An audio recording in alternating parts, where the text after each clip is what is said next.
calling case number 251-501-576, State of Utah versus Tyler James Robinson. Counsel, please enter your appearances. Chad Grunander, Ryan McBride, and Chris Ballard for the state. Good morning to the prosecution. Good morning, Your Honor. Richard Novak, Stacy Visser, and Michael Bird present in court with Mr. Robinson, and Ms. Nestor is appearing by WebEx. Good morning to defense. Good morning, Mr. Robinson. Do we have any other parties present? Yes, Your Honor. Gracie Russ on behalf of the media and my as well. Good morning to you as well. All right. Before we begin, I want to address first issue, which is the issue of the December 11th transcripts. I'd appreciate an update as to the status of any proposed redactions. We've talked about this before, but I want to address it and see when I might expect those. Thank you, Your Honor. Okay, so counsel, sorry, let me begin. In an abundance of caution, we have turned off the microphones at the desk so nothing can be captured. You have to come to the lectrum.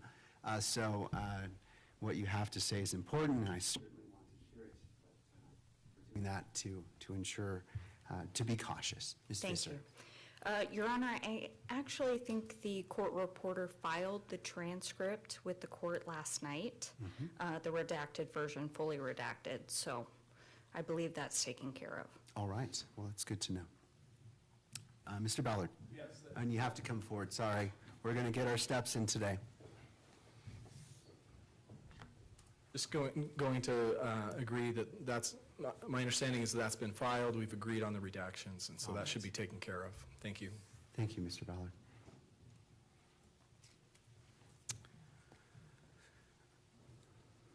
All right. I wish to address media coverage and related considerations as it relates to this hearing. The court wishes to remind all parties that the February 25th, 2026 standing decorum order is in effect and will be enforced to protect the constitutional rights of all parties while preserving the integrity, fairness, and orderly conduct of these proceedings.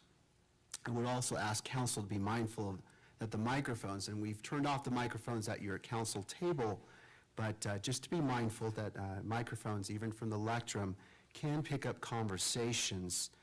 Counsel may wish to consider using screen protectors on laptops and taking reasonable steps, such as covering one's mouth when speaking, to avoid the inadvertent capture of private communications, whether by camera, microphone, or by those present in the courtroom. Third, the court wishes to address the camera operator and still photographer, and so I respectfully ask Ms. Seitz and Mr. Dolan if you would step forward to the lectrum.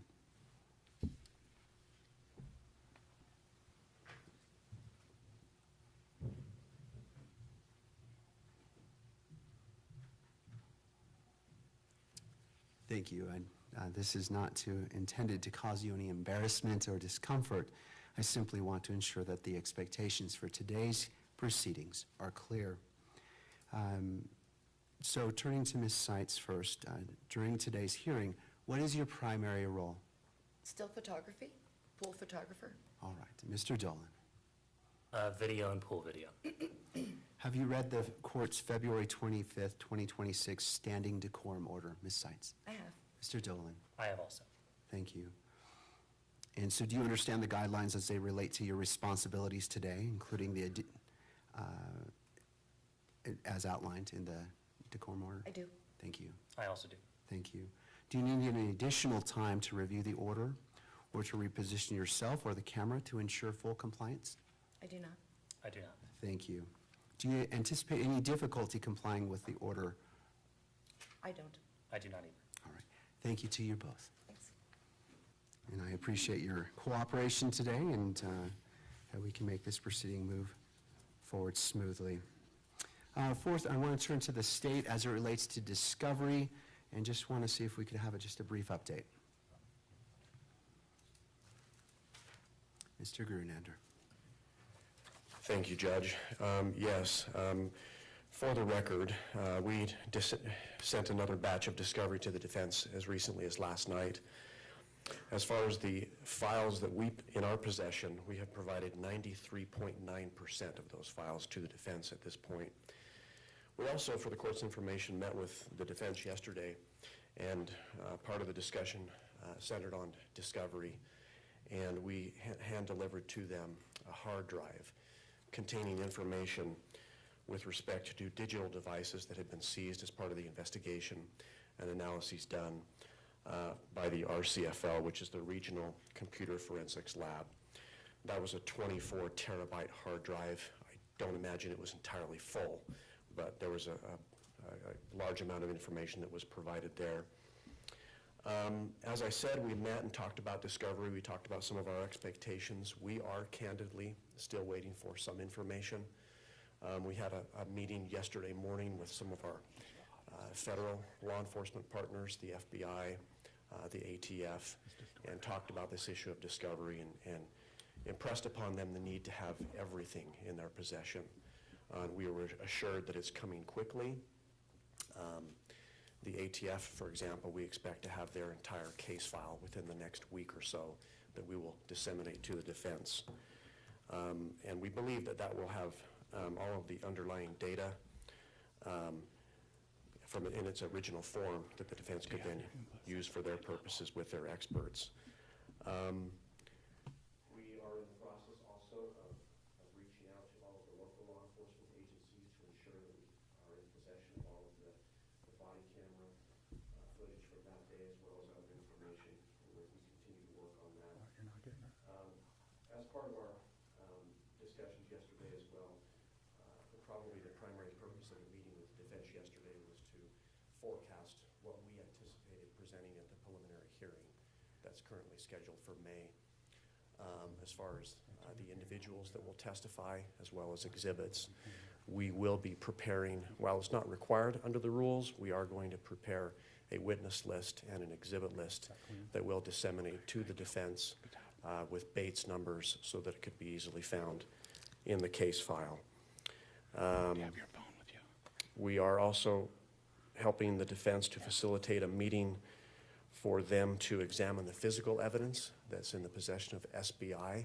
We anticipate that probably happening next month when we're back here, I think April 17th. And then lastly, we did also coordinate a meeting to meet with the defense today, this afternoon sometime, to walk the UVU campus so that they can take a look at the scene. Okay. Thank you, Mr. Grunander. I appreciate the details. Does any party wish the benefit of the record as it relates to the discovery? Yes. Mr. Novak. Richard Novak for Mr. Robinson.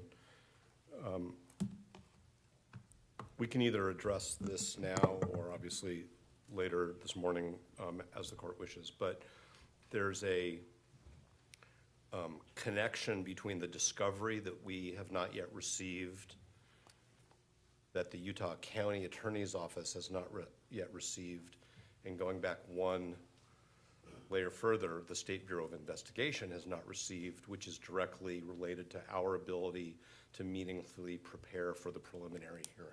Okay. And that is what I will generally describe as the federal forensic files. We're talking both about case files, as the ATF calls it, and data files from both agencies, which relate directly to forensic analyses, which led to forensic opinions, which it appears the state intends to move into evidence at the prelim through 1102. But we don't have much, I should say most, of the underlying data. We don't have data that we've been able to give our experts on stuff that relates to those opinions. So we did meet and confer after yesterday's meeting about the fact that we need to ask this court to postpone the preliminary hearing for that reason. We can put it in writing if we need to do this by written motion. We can discuss it in more detail today. But it's not little tiny bits of witness statements here and there and reports and some photographs that we're missing. From our perspective, this is core fundamental data that underlies expert opinions that the state wants the court to consider And we have no ability to either get our own expert opinions or meaningfully cross-examine the state's witnesses, or frankly, even call the forensic experts themselves, because we have a right to put on our own witnesses, because we don't have their data. And our experts can't advise us on the data if we don't have the data. So we can't meaningfully cross-examine, we can't meaningfully examine the state's forensic experts if the state decided to call them as live witnesses as opposed to through an 1102 process. And we can't be prepared to put on our own witnesses because they don't have the data. So I don't want to pre-argue it unless the court wants to get to the merits of that. I did go back and I looked at the court's comments back when the court set the May preliminary hearing date in December. And I don't think I need to read back to the court what the court said. But that's our concern. So we can either, from our perspective, discuss what is a realistic preliminary hearing date based on the representations that we will get certain data in the next couple weeks, which there's total good faith from the state council. When they said they met with the federal partners to impress upon them, I know what that means. That means they've done everything they can do, but there are federal agencies which haven't produced fundamental forensic data and files underlying very important expert reports. So we have the reports, but not the data. Sure. So we can either address that later today after the court hears the argument on the pending motions. We can move in writing, and the court could set a briefing schedule for that. We are cognizant of the fact that at the last hearing, the court said, if I may, we've got a really busy calendar. We don't have any openings. So we wanted to bring this to the court's attention today. Because if we just let this go and we file a motion, and then there's a response, and then there's a reply, and then I don't know when that hearing is going to be because of the court's calendar, that preliminary hearing date may be further out than these preparation issues require because of the court's calendar. No, I appreciate that. I appreciate that heads up. And we'll revisit it at the end of this hearing. It's hope springs eternal in regards to discovery when it's passed over, and obviously the defense needs the necessary time to prepare as provided and the constitutional rights allow. And so I'm cognizant of that. So I appreciate the heads up, and I appreciate the work between the parties to move this forward. Let's revisit that at the end of today's hearing. Absolutely. Thank you, Okay, Mr. thank you, Your Honor. Novak. All right, well, let's turn to the matter that's before us. As this is the defense's motion, I will turn to you for your argument and your request. And just as a heads up, I'm battling a cold, so if I take a drink of my water, it's to spare you from coughing or overly rough voice. No problem. Ms. Visser. Yes, thank you.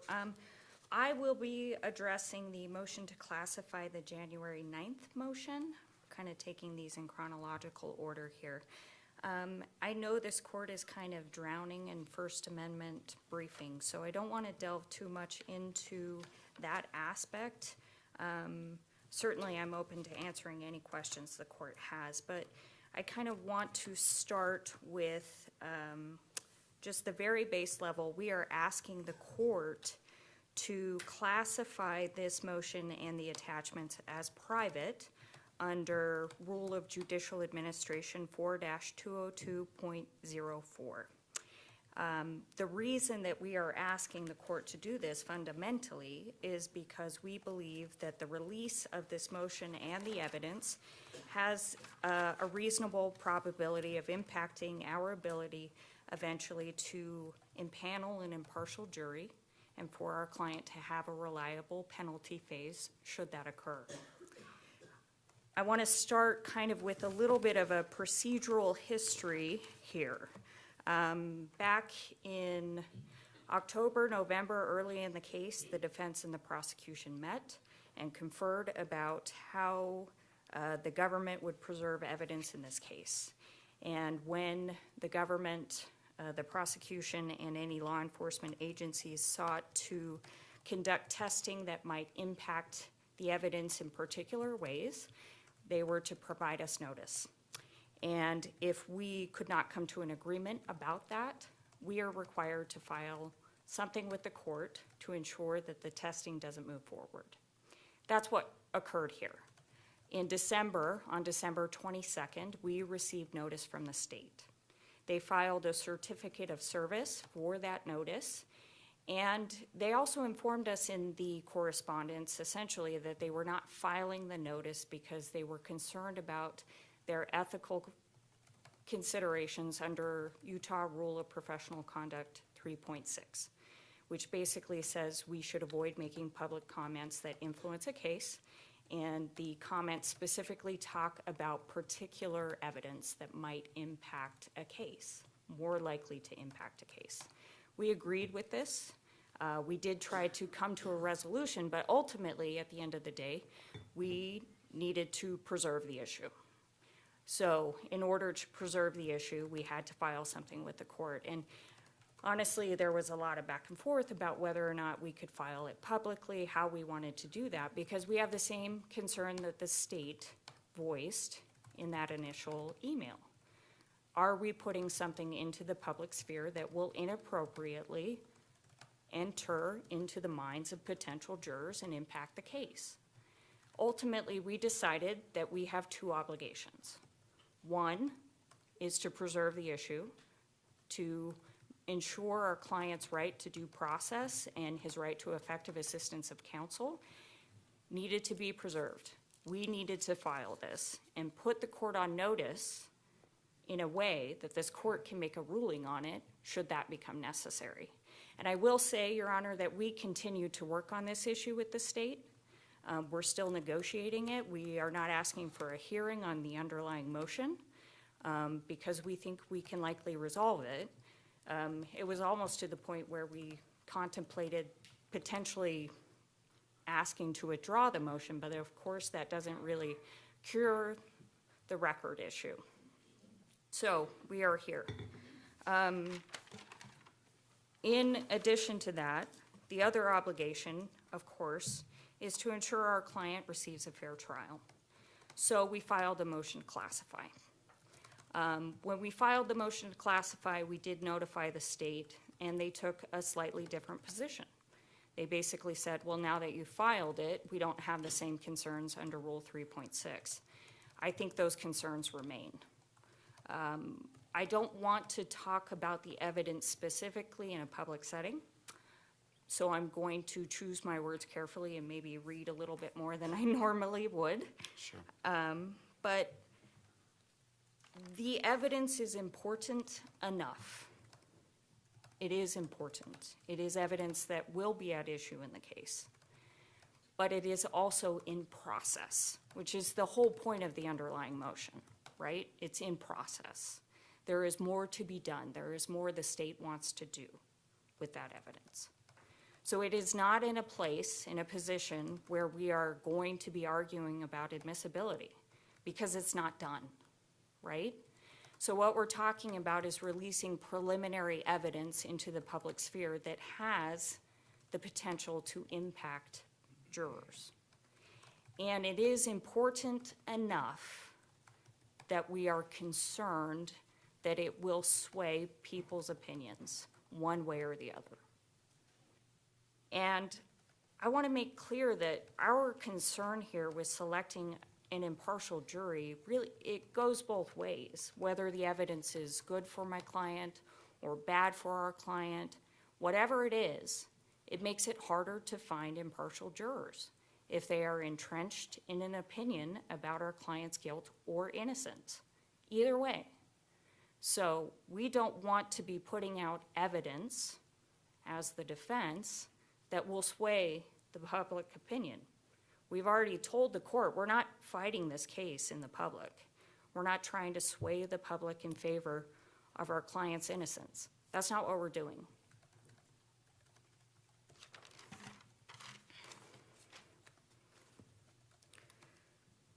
So,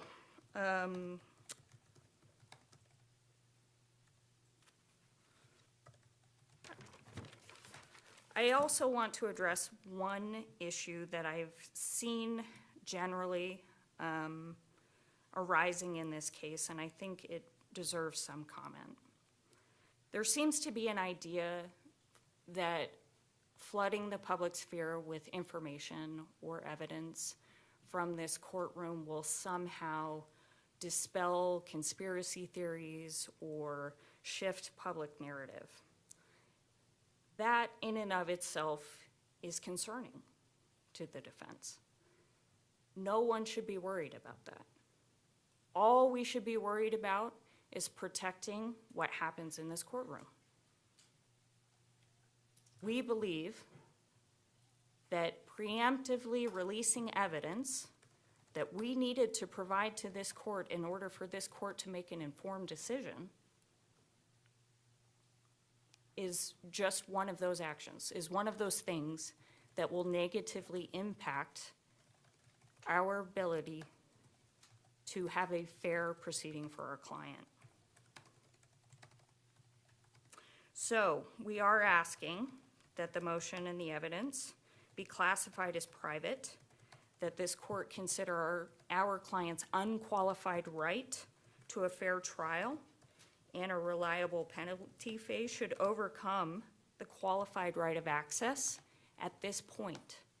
We understand things may change. This evidence may come in other ways at other points in the proceedings, like a preliminary hearing or when we actually challenge the admissibility of evidence.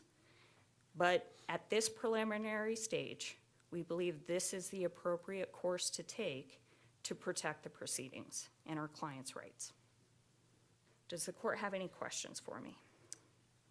Well, I do, but I'm going to wait till all of defense has presented.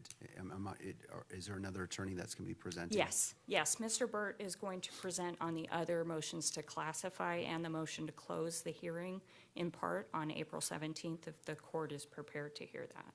All right. Yeah, I want to hear all of it, and then I'll have questions for you all. Thank you, Ms. Sure. Visser.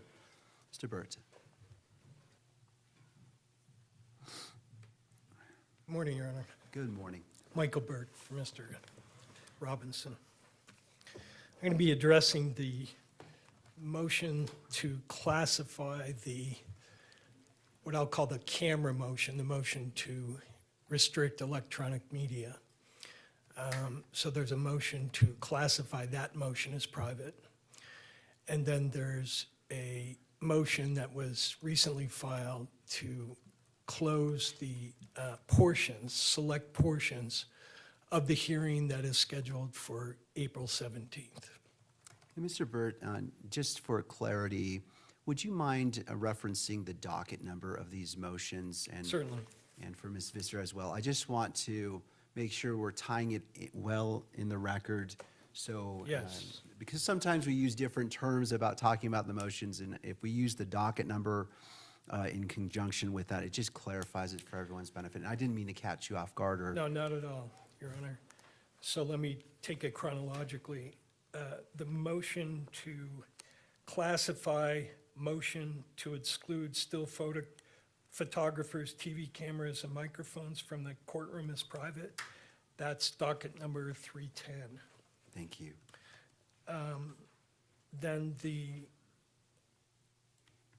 motion to close portions of the April 7th hearing is document 425. Thank you. And there are, of course, oppositions to those motions. If the court would like, I can outline what those are. No, I'll have the other side. I don't want to deprive them the opportunity of doing the same thing as you just did.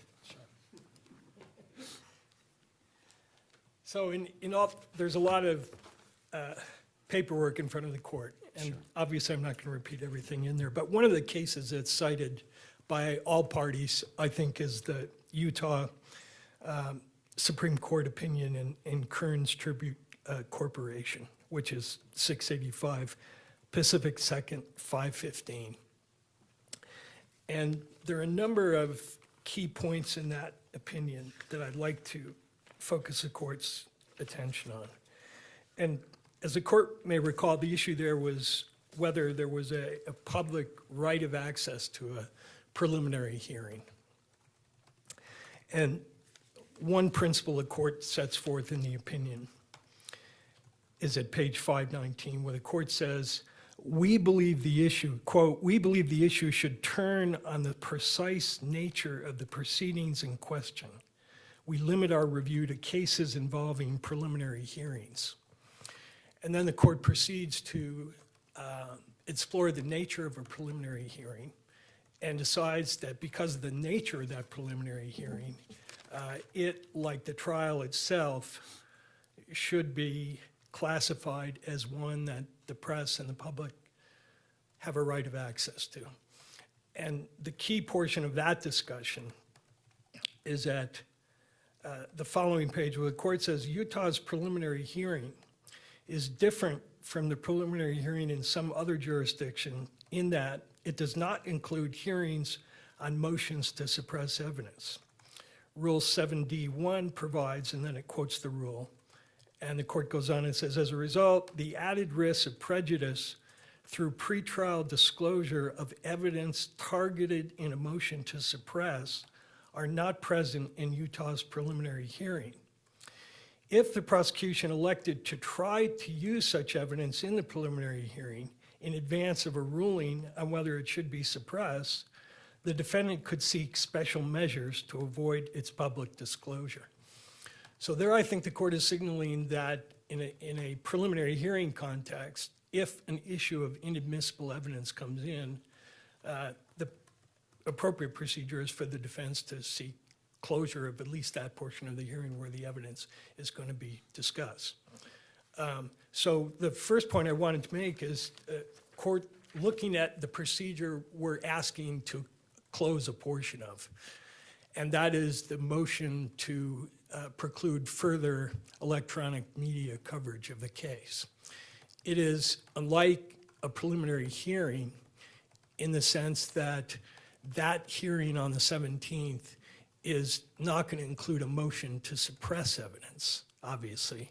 It's going to include a discussion of the nature and extent of prejudicial pretrial publicity. And I emphasize prejudicial pretrial publicity because the cases define that term as a term of art. It does not include all pretrial publicity. We are not complaining about all pretrial publicity. We're complaining in that motion to close the hearing, which is the motion to prevent further electronic coverage. That's document 305. Our only focus there is on what the courts have characterized as prejudicial pretrial publicity. And that categorization includes the same type of information that Rule 3.6 prohibits lawyers from commenting upon. Things like confessions, things like evidence before it's been admitted, personal opinions as to guilt or personal opinions as to the appropriate penalty, evidence which is clearly inadmissible.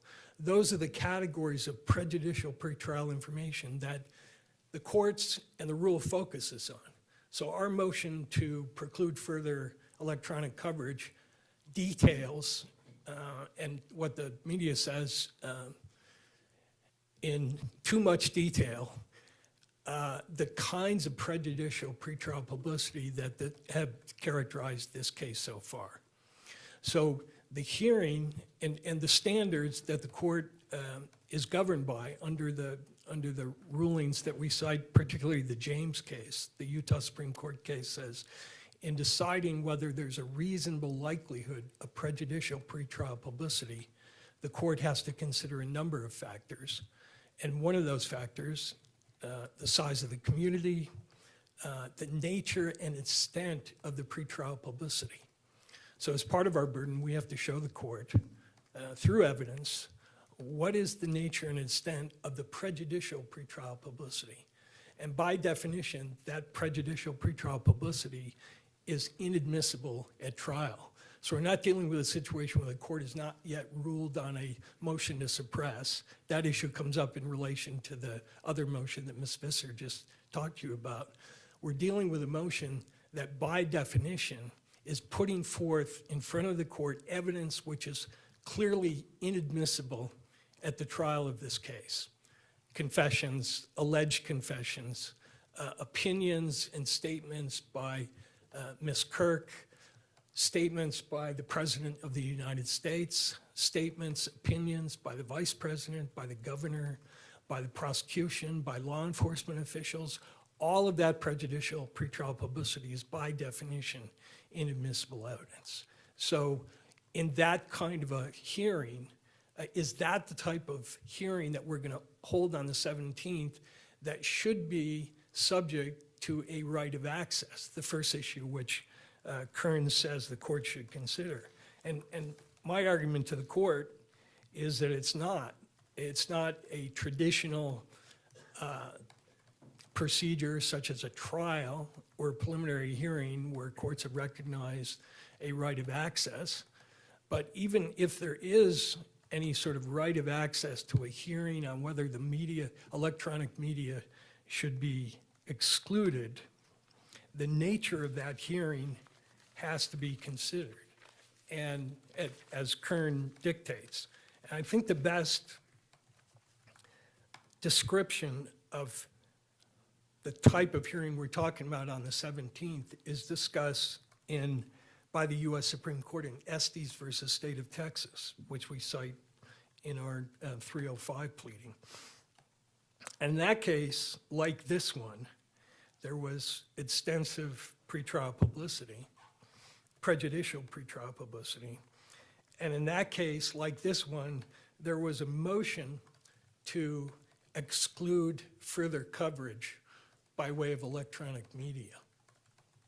And the court addressed the issue of whether that type of a hearing is something that in itself can give rise to prejudicial pretrial publicity because of the fact that the evidence that's being brought forth during that hearing is going to be, by definition, prejudicial.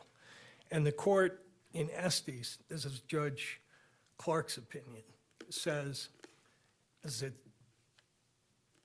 page 535 of the Estes opinion, it is contended that this two-day pretrial hearing, that is the hearing to exclude the press, cannot be considered in determining the question before us. And the question before them is whether Mr. Estes was deprived of his right, federal constitutional right to a fair trial. And the court goes on, we cannot agree. Pretrial can create a major problem for the defendant in a criminal case. Indeed, it may be more harmful than publicity during the trial, for it may well set the community opinion as to guilt or innocence. Though the September hearing dealt with motions to prohibit television coverage and to postpone the trial, they are unquestionably relevant to the issue before us. All of this two-day affair was highly publicized and could only have impressed those present and also the community at large with the notorious character of the petitioner as well as of the proceedings. The trial witnesses present at the hearing, as well as the original jury panel, were undoubtedly made aware of the peculiar public importance of this case by the press and television coverage being provided, and by the fact that they themselves were televised live and their pictures rebroadcast on the evening show. So that kind of captures why we had to bring this motion, because we don't want to be in a position of inflicting another wound on Mr. Robinson's right to a fair and impartial jury by republicizing, either right now in arguing this motion or on the 17th when the court hears from us what the nature and extent of that pretrial publicity is. Well, let me stop you right there, Bert, and Yes. Mr. Burt. So you cite the Estes case, but Estes was overruled by Chandler v. Florida because in Estes there was an assumption of prejudice, but in Chandler it required the defense prove actual prejudice, and so it changed a little bit. Can you talk a little bit about that? Yeah, certainly. The Chandler court, first of all, was asked to but did not overrule Estes. But what it did clarify, as the court just indicated, is that if the defendant wants to prove up a federal fair trial violation, it's his burden to prove prejudice. And the Estes Court outlines that that can be done through an evidentiary hearing at which the defense would have the burden of showing, again, the factors under the James case, nature and extent of publicity, how it prejudiced the defense, whether there are reasonable alternatives. That's going to be the very purpose of the hearing, to comply with Chandler's mandate that we have the burden to prove that prejudice. And so we're going to be taking on that burden, and we think well establishing that we're entitled to the relief that we seek, which is some restriction on the type of prejudicial information that is flowing not only from the electronic media, but that electronic media being amplified by the widespread use of social media, which we discuss at length in the motion. I'm not going to get into the merits of the motion itself, but to address a concern the court had about, well, really Estes is no longer good law. Estes is cited favorably in Chandler. It's cited favorably in Hollingsworth versus Perry, which is the Supreme Court's most recent discussion of cameras in the courtroom. And the court is correct that Chandler put a gloss on it, that we have to show there is no presumption of prejudice, but there is a presumption of prejudice in regard to certain types of prejudicial pretrial publicity. And the clearest holding to that in that regard is the Schilling case. Schilling says there is no presumption of prejudice unless certain categories that the courts have recognized as prejudicial are proven, and then it's inherently prejudicial. And the example that Schilling cites is publicity about a confession. And it cites back to the Wilbert Rideau case, Rideau versus Louisiana, where the court reversed the conviction because the defendant's confession was broadcast prior to the trial. So we have that type of prejudicial pretrial publicity in this case, and it's outlined in the motion. And so, yes, if you don't have those categories of prejudicial pretrial publicity, you have to prove prejudice. But there are certain well-known categories that do give rise to a presumption of prejudice. And that's reflected also in Rule 3.6, which says there are certain things lawyers should not be commenting about. And so we'll show both that we have categories of prejudice that are recognized as presumptively prejudicial, and we'll show that beyond that, the overall picture of this case is one of extreme prejudicial pretrial publicity that justifies the kind of relief we're asking for. But how do we show that without re-inflicting the very harm that we're seeking to avoid here? And that's the purpose of our motion. And the main concern is the tendency in this case for the press to, first of all, highlight all of the prejudicial information in virtually every story they feature on the case, which has its genesis in the prosecution's initial press conference before the court imposed its publicity order. There was an extensive press conference which got before the public a great deal of the kinds of evidence which Rule 3.6 says should not be disclosed before the court had the occasion to enter that order. And then that evidence has been re-amplified, commented upon, so-called experts have been brought in, lip readers, body language experts, all of that is outlined in the motion. The kinds of reiteration of this prejudice that we're most concerned about, the best example of that, in document 344, which is the reply brief on this closure issue, at page 6, there is a link to an article. And that article concerns a story by one of the media's clients in which they were supposedly reporting on a defense anticipated motion to modify the court's publicity order. And the story does not concern, it's a television story, and the court has to see it to understand what the issue is. But the story does not concern what the merits of the motion is. The story focuses on, let's repeat for our audience in a very dramatic fashion all of the prejudicial statements made by politicians from the president on down, characterizing Mr. Robinson as an animal, characterizing him as evil, characterizing him as deserving of the death penalty. And they string together all these quotes and rebroadcast them. And that's the kind of coverage that's, I cite that as one example.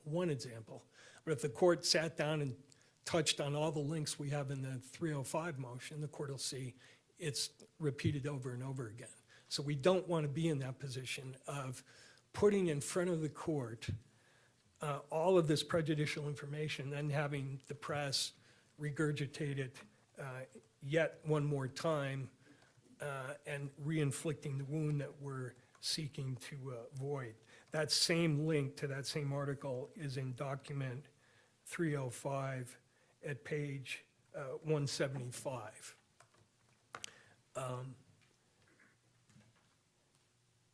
It's interesting that the media's answer to this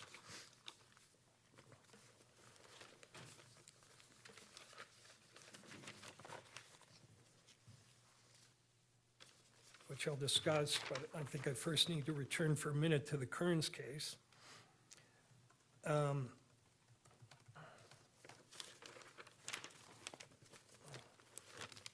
To continue with the other points that I wish to emphasize from that case, the third point from that case is the standard that governs what we have to show. And the court, in the opinion, says we don't have to show a clear and present danger to Mr. Robinson's right to a fair trial, but a realistic likelihood of prejudice.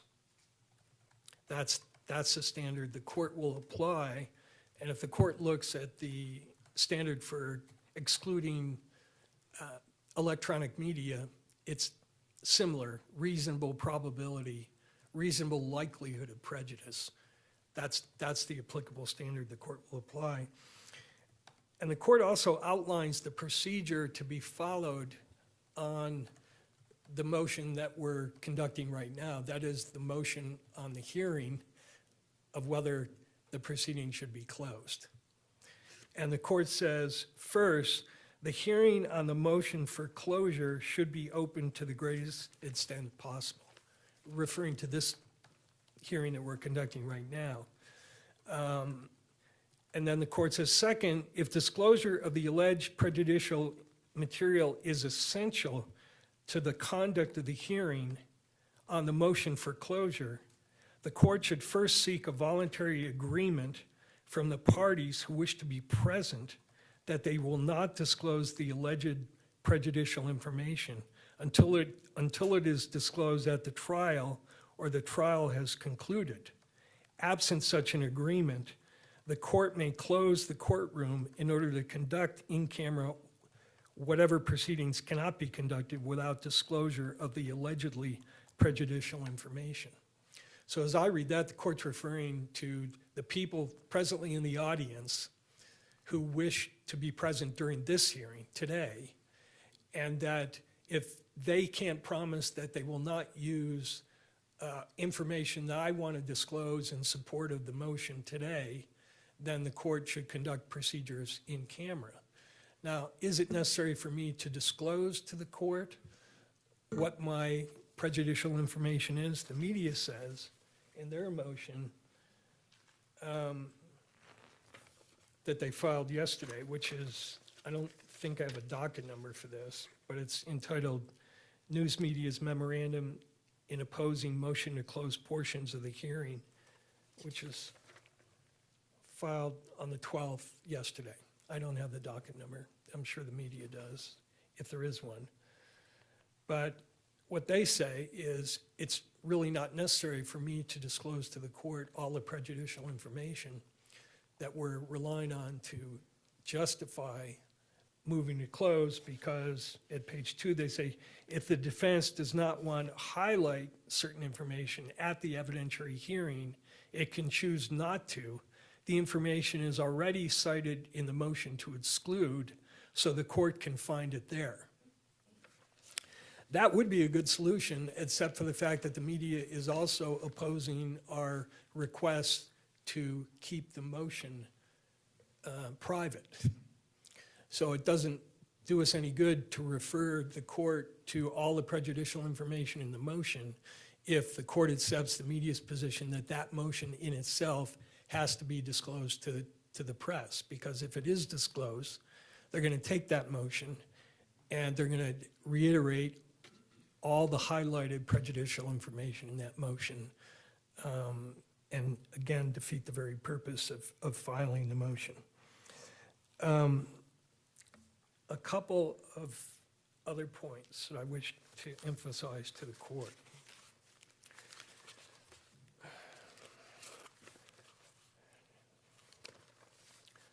One is, in both the present motions that I'm talking about and the motions that Ms. Visser just responded to,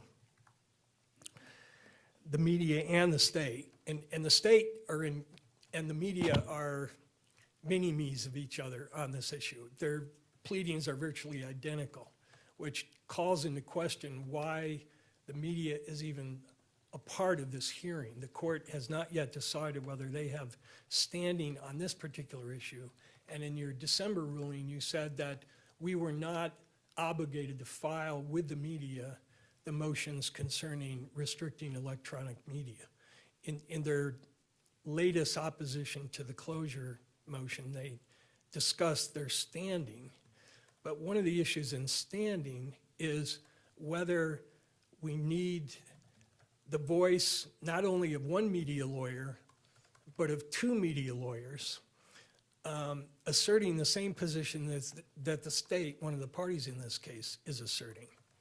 So you're being presented with three different lawyers arguing essentially the same position. And when the court denied intervention to the media in this case, it cited the Utah Supreme Court decision in Society of Professional Journalists of Utah versus Bullock.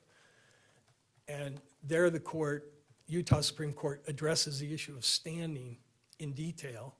And there were multiple media agencies in that case.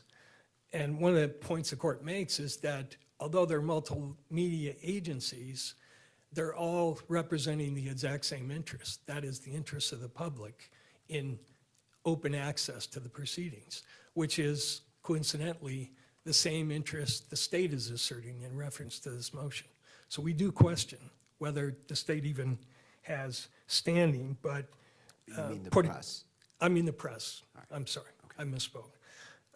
But putting that aside, both the state and the media stress to the court that the court should deny the motion to close, should deny, obviously, the motion to restrict media access, and allow the kind of prejudicial publicity that has characterized the case to continue, because we can all sort it out at trial through venue, motions for change of venue, through voir dire, or motions to expand the jury pool.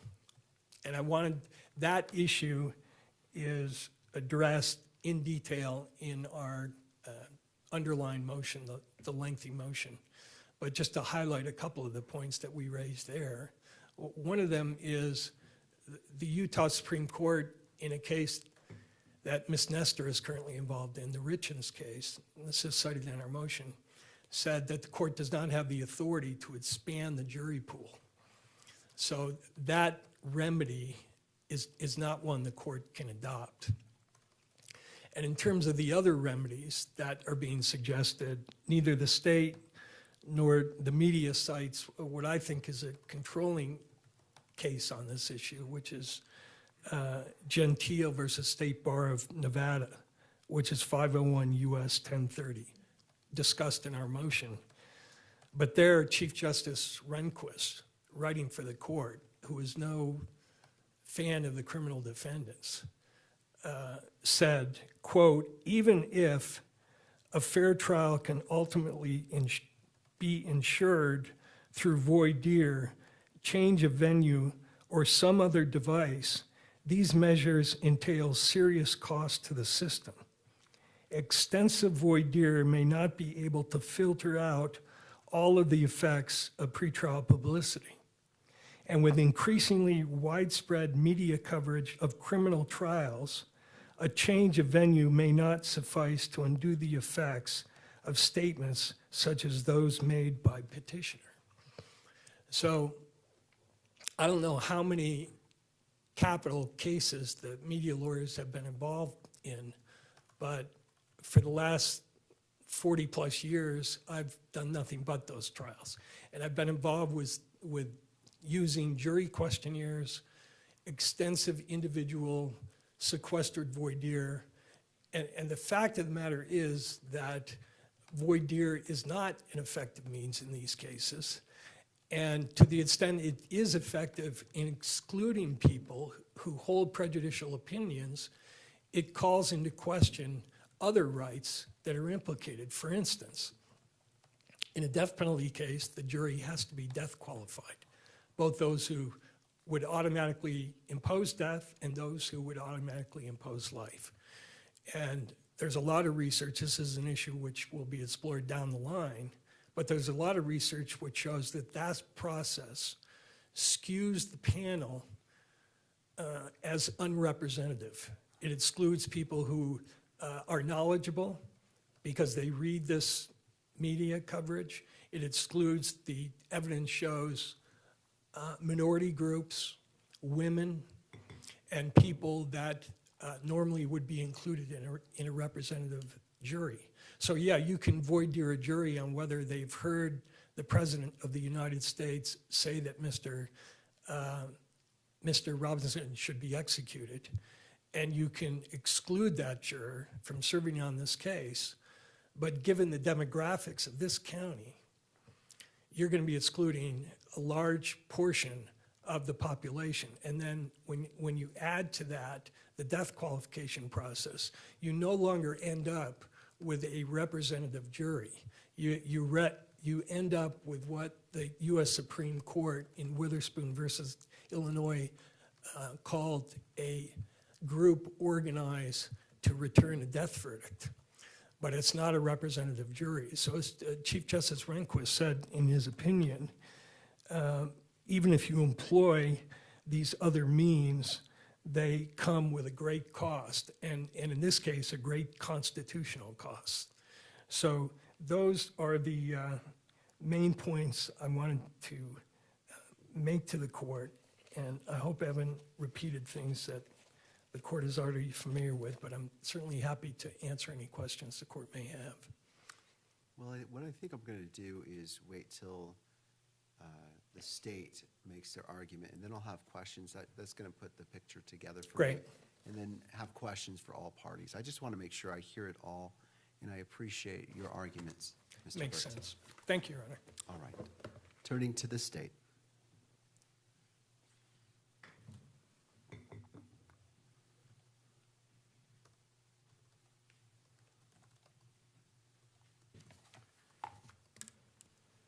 Your Honor, Christopher Ballard on behalf of the state.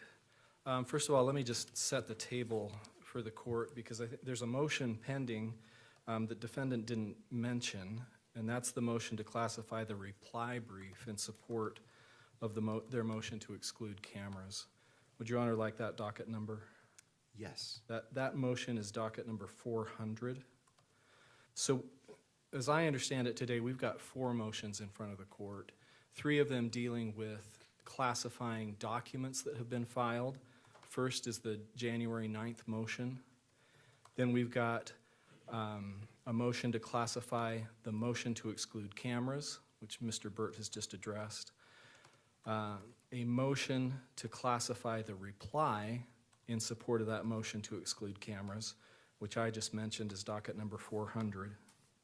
and then also a motion to close portions of the hearing in April that Mr. Burt has also addressed. So it's my understanding that we're here on those 4 motions. Would it be helpful for the court for me to give you the state's opposition to those motions, the docket numbers for those? That would be helpful, Mr. Okay. Ballard. Thank you. Sure. So on the January 9th motion, state's opposition is docket 340. On defendant's motion to classify the motion to exclude cameras, the state's opposition is docket number 346. On the defendant's motion to classify the reply supporting its motion to exclude cameras, the state's opposition is docket number 431. And then on the motion to close portions of the April hearing, the state's opposition is docket number 448. Thank you. I think part of the problem with this is on 3 of these motions, we don't have any requests to submit. There is a request to submit that the media helpfully filed on the January 9th motion, and that lists all of the docket numbers of the relevant documents. There's been quite a few on that one. So hopefully that's helpful for the court. Yes. Okay, the next thing I want to clarify is the standards that apply to these 2 different categories of motions. The defense here has not been very careful about articulating and applying the correct legal standards that govern these motions, because there are different standards that apply to classifying documents as opposed to closing a hearing. The standard that applies to classifying documents is found in the Utah Rules of Judicial Administration. That's Rule 4-202, .04. But the standard that applies to closing a hearing, as the state explained in its opposition, is governed by case law, and that's the Kearns Tribune case and subsequent cases following that case.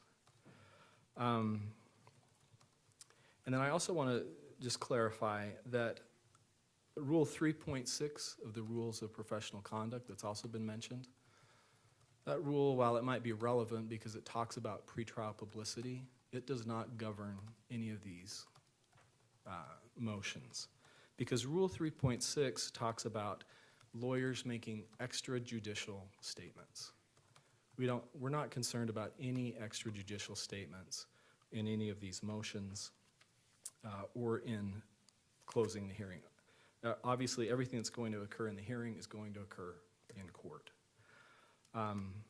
And I also just want to emphasize that Rule 3.6 makes it clear that there's nothing improper about a lawyer commenting on information that's contained in a public record like the information that's filed in a criminal case.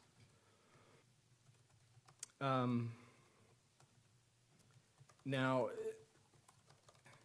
with respect to the first motion to classify defendant's January 9th motion that has to do with the evidence, the state did mention Rule 3.6 when it submitted its notice of intent to test evidence. The state did that because the state recognizes that under Rule 3.6 there can be concerns about statements that deal with evidence and testing and results of tests. Our hope, and I guess it's proved to be overly optimistic, was that if we could do this without having to file something in court, we could get this issue resolved of whether we could go forward with the testing. We'd get that resolved. We wouldn't need to be here in a hearing like this today arguing about whether something needs to be public or private. We could hopefully move forward, get the testing done, and get us that much closer to trial. The state was not suggesting that there would be anything improper about filing a motion and having this type of evidence listed in a public document. So that was not the state's intent in originally mentioning Rule 3.6. We were just recognizing that there could be concerns, and hopefully, in hopes of avoiding any kind of hearing like this and getting this issue resolved as far as the testing goes, that we could move forward. But we find ourselves here. Now, another thing I want to clarify is we are not media lawyers. We are not representing the interests of the media. Our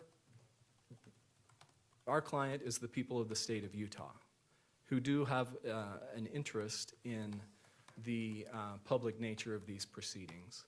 But whether any particular document in this case is public or private is really of secondary concern to the state here.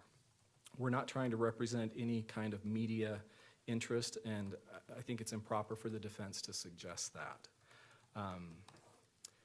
Although maybe the media might want to hire us because we probably charge much lower rates than the media's lawyers. But we're not representing the media's interests. We are just, our primary concern is moving this case forward and applying the correct standards in the law. So with that, let me turn to the substance of our response to the motion to classify the January 9th motion. It's clear from the rules of judicial administration that that document, having been filed with the court, is a presumptively public document. And a general allegation that it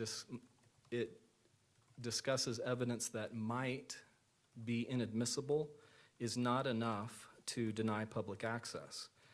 If that were enough, then any motion that discussed evidence before there was a ruling on the admissibility of that evidence would have to be private. And even if there were some basis for ultimately finding that the evidence discussed in the motion was inadmissible, public exposure to that kind of evidence does not necessarily justify, or it does not necessarily prejudice defendant's right to a fair trial and justify sealing that document. And the controlling case of State versus Allgaier here from the Utah Supreme Court in 2011 is very instructive on this point. It's instructive to all of these motions. Allgaier was a capital case. And the issue in Allgaier concerned a letter that was sent to the court from a fellow inmate of Curtis Allgaier, the defendant in that case, who'd been charged with capital murder.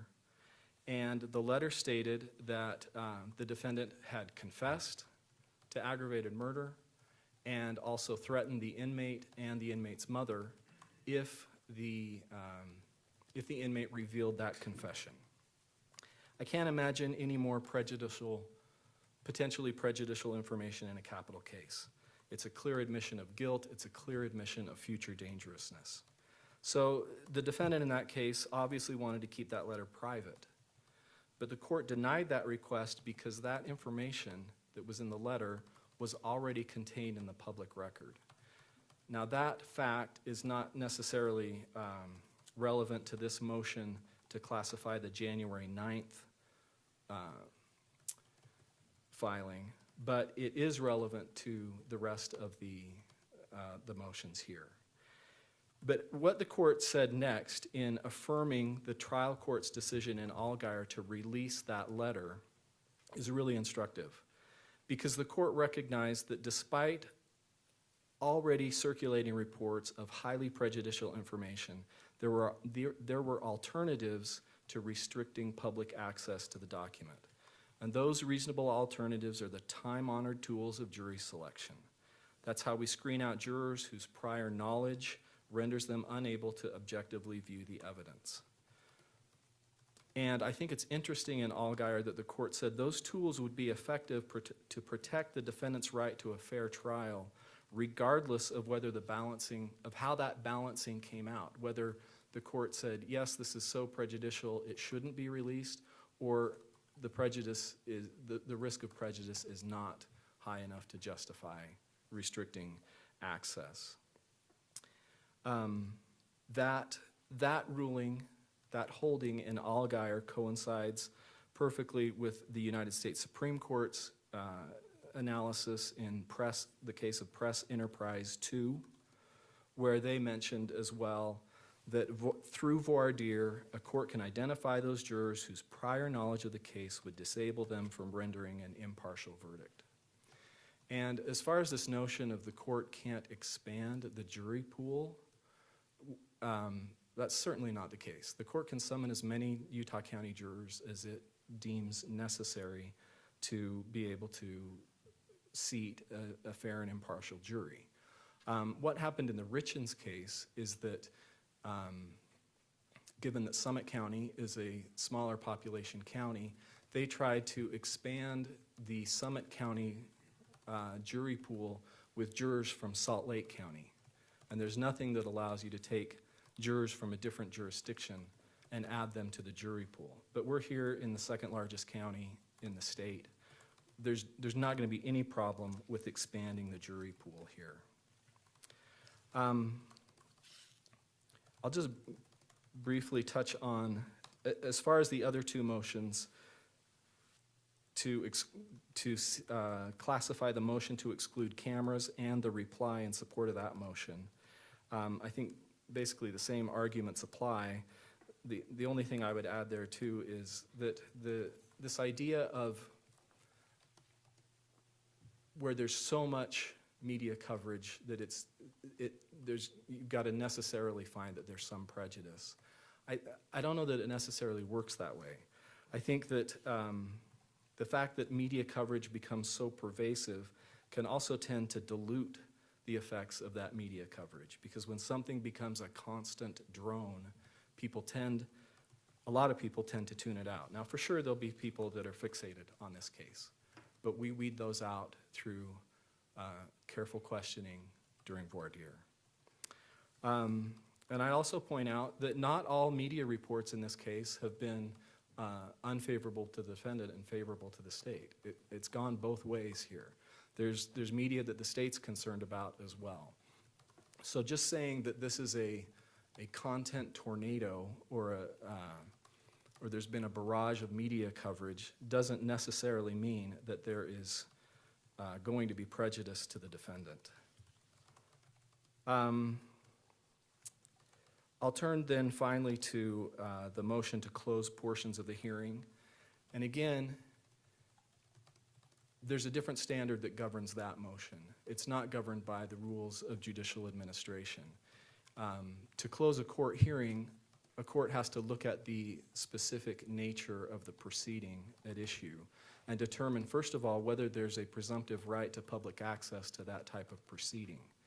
Now, defendants waived any argument that there's no presumptive right of public access because he hasn't argued otherwise. Instead, he's assumed that there is a right to public access and has argued for the court to close that hearing. But again, defendant has incorrectly relied on the standards that govern classifying documents rather than the standards that govern closing a court proceeding.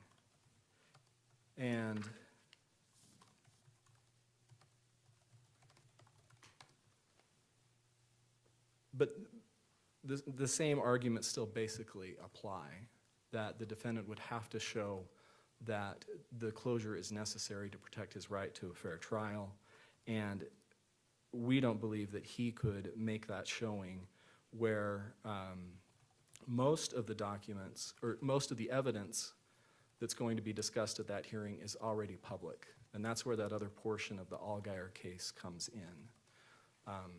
If you're going to be discussing things that are already public, that tends to favor keeping the proceeding public rather than closing it. Now, the state does agree with the defendant on 2 points in that motion. To the extent that the hearing is going to discuss media coverage that has violated the court's decorum orders, we would agree that those portions of that hearing should be closed, because that would be just committing further violations of the court's decorum orders by repeating that evidence.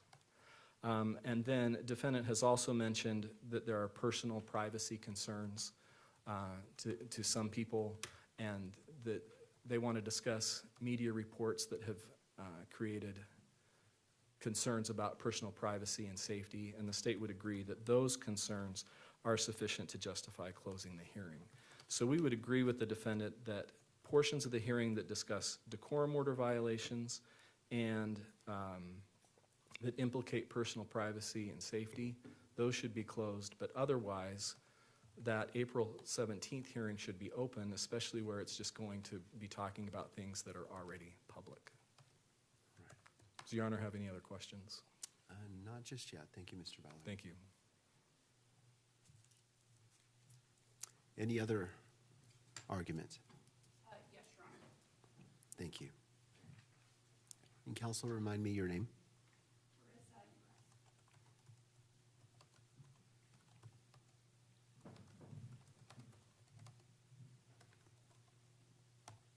And for Your Honor's benefit, I intend to handle the argument on the motions to classify, and Mr. Jed intends to handle the argument on the motion to close the April 17th hearing.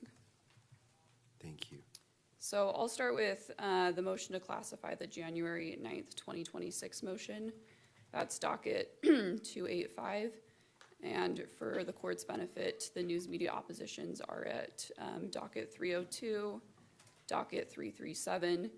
And then we also filed a supplemental opposition on March 10th. I don't believe that has been filed on the docket yet because we filed it under seal and there wasn't a way for us as non-parties to file it on the docket.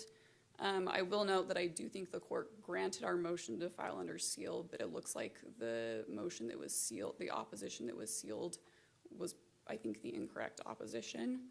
I think the sealed one was docket 451, and that should have been kept public, whereas the one we sent to the court via email is the one that should be sealed privately. Thank you for that clarification. Yes, and we can clarify it again later if that's helpful. So starting with the motion to classify the January 9th, 2026 motion. And before I get into our arguments, I'll just clarify that I don't intend to comment on sort of the substantive arguments in the motion or the underlying evidence referred to. So as the state argued, filings are presumptively public. That's in the rule, it's clear as day. I do want to differ from the state a little bit though. So Rule 4-20202 sort of explains what the court needs to do when it's deciding whether or not to keep a filing public or to allow it to be sealed. What that rule doesn't exactly do is tell the court what sort of is the standard that it's applying when it's weighing the interests. And for that standard, I would refer the court to Press Enterprise 2. That's 478 US 1. And I know Mr. Judd intends to talk about this a little as well, so I won't go into too much detail. But that's the case from the U.S. Supreme Court that was decided after Kern's Tribune, which the parties already referred to. And in that case, the court said that when a court is deciding to close a proceeding, so it wasn't referring to filings or documents specifically, but it was talking about a proceeding like a preliminary hearing. It said the court has to make specific findings, and there has to be a substantial probability that fair trial rights will be prejudiced. And the court was very clear that the standard is substantial probability. And then the court also said there has to be no less restrictive alternatives. So that really maps nicely onto Rule 4-20202. The only difference being that in Press Enterprise, the court clarified the standard is substantial probability of prejudice. And although that case was referring to hearings, open hearings and open court filings are just two sides of the same coin. They're stemming from the First Amendment, they protect the same interests. So there really is no need for the court to consider or apply a different standard for open filings or open proceedings. It can really be that Press Enterprise 2 test. But really, whether you're looking only at Rule 4-20202 or whether you're looking at Press Enterprise 2, the outcome for this motion in particular is the same. And that's because, as Mr. Ballard referenced, filings are presumptively public, and that doesn't change just because the court hasn't ruled on the admissibility of the evidence. You can look at, for that standard, you can look for cases like State v. Archuleta, that's 857 P. 2nd 234, that's the Utah Supreme Court. Also the Algier case, 2011, UT 47. There, the defendant made the argument the letter would have been inadmissible, and the court still said it should have been made public. And then also even United States versus McVeigh, which is a case cited by the defense, and that's 119 F. 3rd 806, and that's a 10th Circuit case. And then I finally, just the final point I want to make on this motion is the arguments from the defense about why this motion needs to be kept sealed are really quite generic arguments about pre-trial evidence. They could have been applied in any type of case to any type of evidence. And I understand that the defense is being careful because we're in a public setting. I understand and appreciate that. But the arguments in their sealed filings were just as generic and just as applicable to any type of pretrial evidence. And as we argue in our supplemental opposition, we don't think the actual arguments made in the motion justify that this type of evidence needs to be kept private. So unless Your Honor has any questions about that motion to classify, I'll move on to the next two. Yes, go ahead. So the next two motions to classify are relating to the motion to exclude cameras. And that is dockets 310, that's the motion to classify the primary motion. And then docket 400, which is the motion to classify the reply in support of the motion to exclude. And the news media oppositions can be found at docket 323 and docket 429. So for these motions in particular and the reply, I just want to make very clear that you cannot make public information private by putting it in a court filing. That's because filings are presumptively public, but also because, again, the information is public. You can't take a public thing, put it in a public forum, and it suddenly ends up being private. That just is not how the rule works. There has to be some sort of showing as to why this information can't be made public, but again, it already is public, including, in fact, information that was created by the public. So if the motion to exclude is kept private, what that's saying to the public is you can't have access to information that you, in fact, created. Similarly, the court cannot prohibit the public from discussing information that is already public. That is a prior restraint on speech. If there is news articles, if there are comments from public officials, the news has a right to report on that. The court cannot control that. So making this motion and this reply private or sealed, that's just not something that can actually control the speech. So this attempt to sort of control the public discourse, it's just ineffective, and it's also unconstitutional because it is a prior restraint on what can be reported on. The defense's argument there is that they shouldn't have to republish the information, but nobody is asking them to republish the information. They have decided to assert these arguments in the motion. They have decided to include all of this evidence. That was their decision, and they put it on the court docket. So the presumption is that it is public. And the news media, in our opposition to that motion, not the motion to classify, but the motion to exclude cameras, one of the points we made is that a lot of this stuff doesn't even deal with electronic media coverage.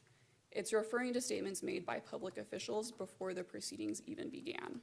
So the defense's position that they had to include these things, we would push back against, because we don't think a lot of the things cited are even relevant to the actually narrow question that is before the court about whether electronic media coverage should continue.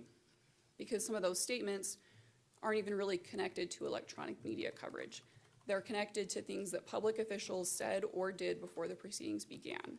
And we don't have a dog in that fight. We're not trying to litigate whether or not that was lawful or not. We're just trying to litigate, should electronic media coverage continue? And so the defense really didn't need to include, we argue, a lot of the things they did include, that again are public statements that the public has a right to see and have access to, and in fact already has access to. So there is no reason to exclude the public from seeing those things. And for that argument in particular, I would again refer the court to Al Geyer, where the court talked about that very specific point, saying if the information is already in the public, then there's not anything the court can do by trying to restrict that information. Again, the best tools available to the court are the time-honored things that the court can control. The court cannot control public discourse, but it can control the jury that is actually seated and ensure that that is a fair and impartial jury. And so that is the best method. Are there any questions Your Honor had on that motion? No, thank you. Yep, and before I sit down, I also wanted to add, I am prepared to address standing. I didn't know if that was something you wanted to hear from the news media today, but I am prepared to address that if you would like. Right now, no, thank you. Mr. Judd.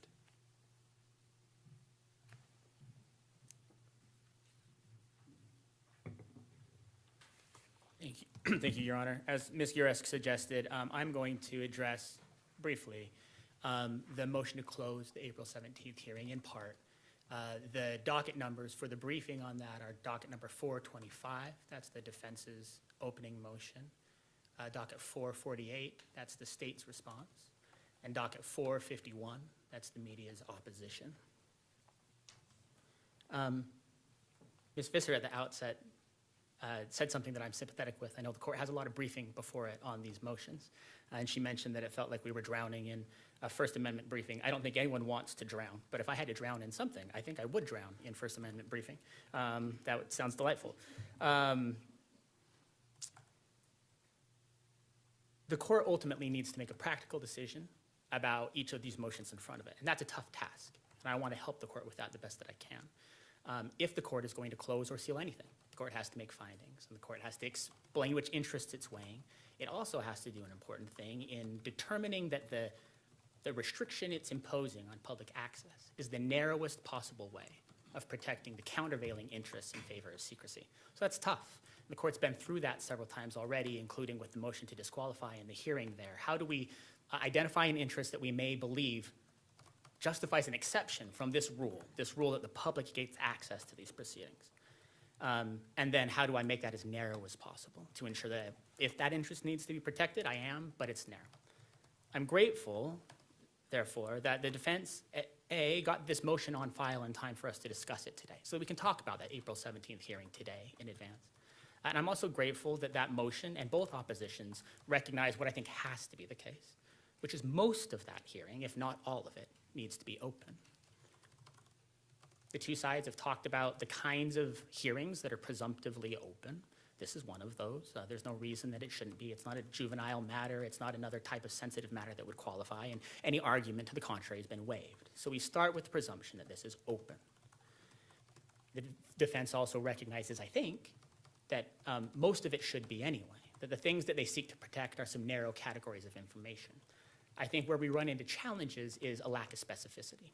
And if we can't get to the specifics, justifying what exactly would need to be closed and why, then the presumption wins and it stays open.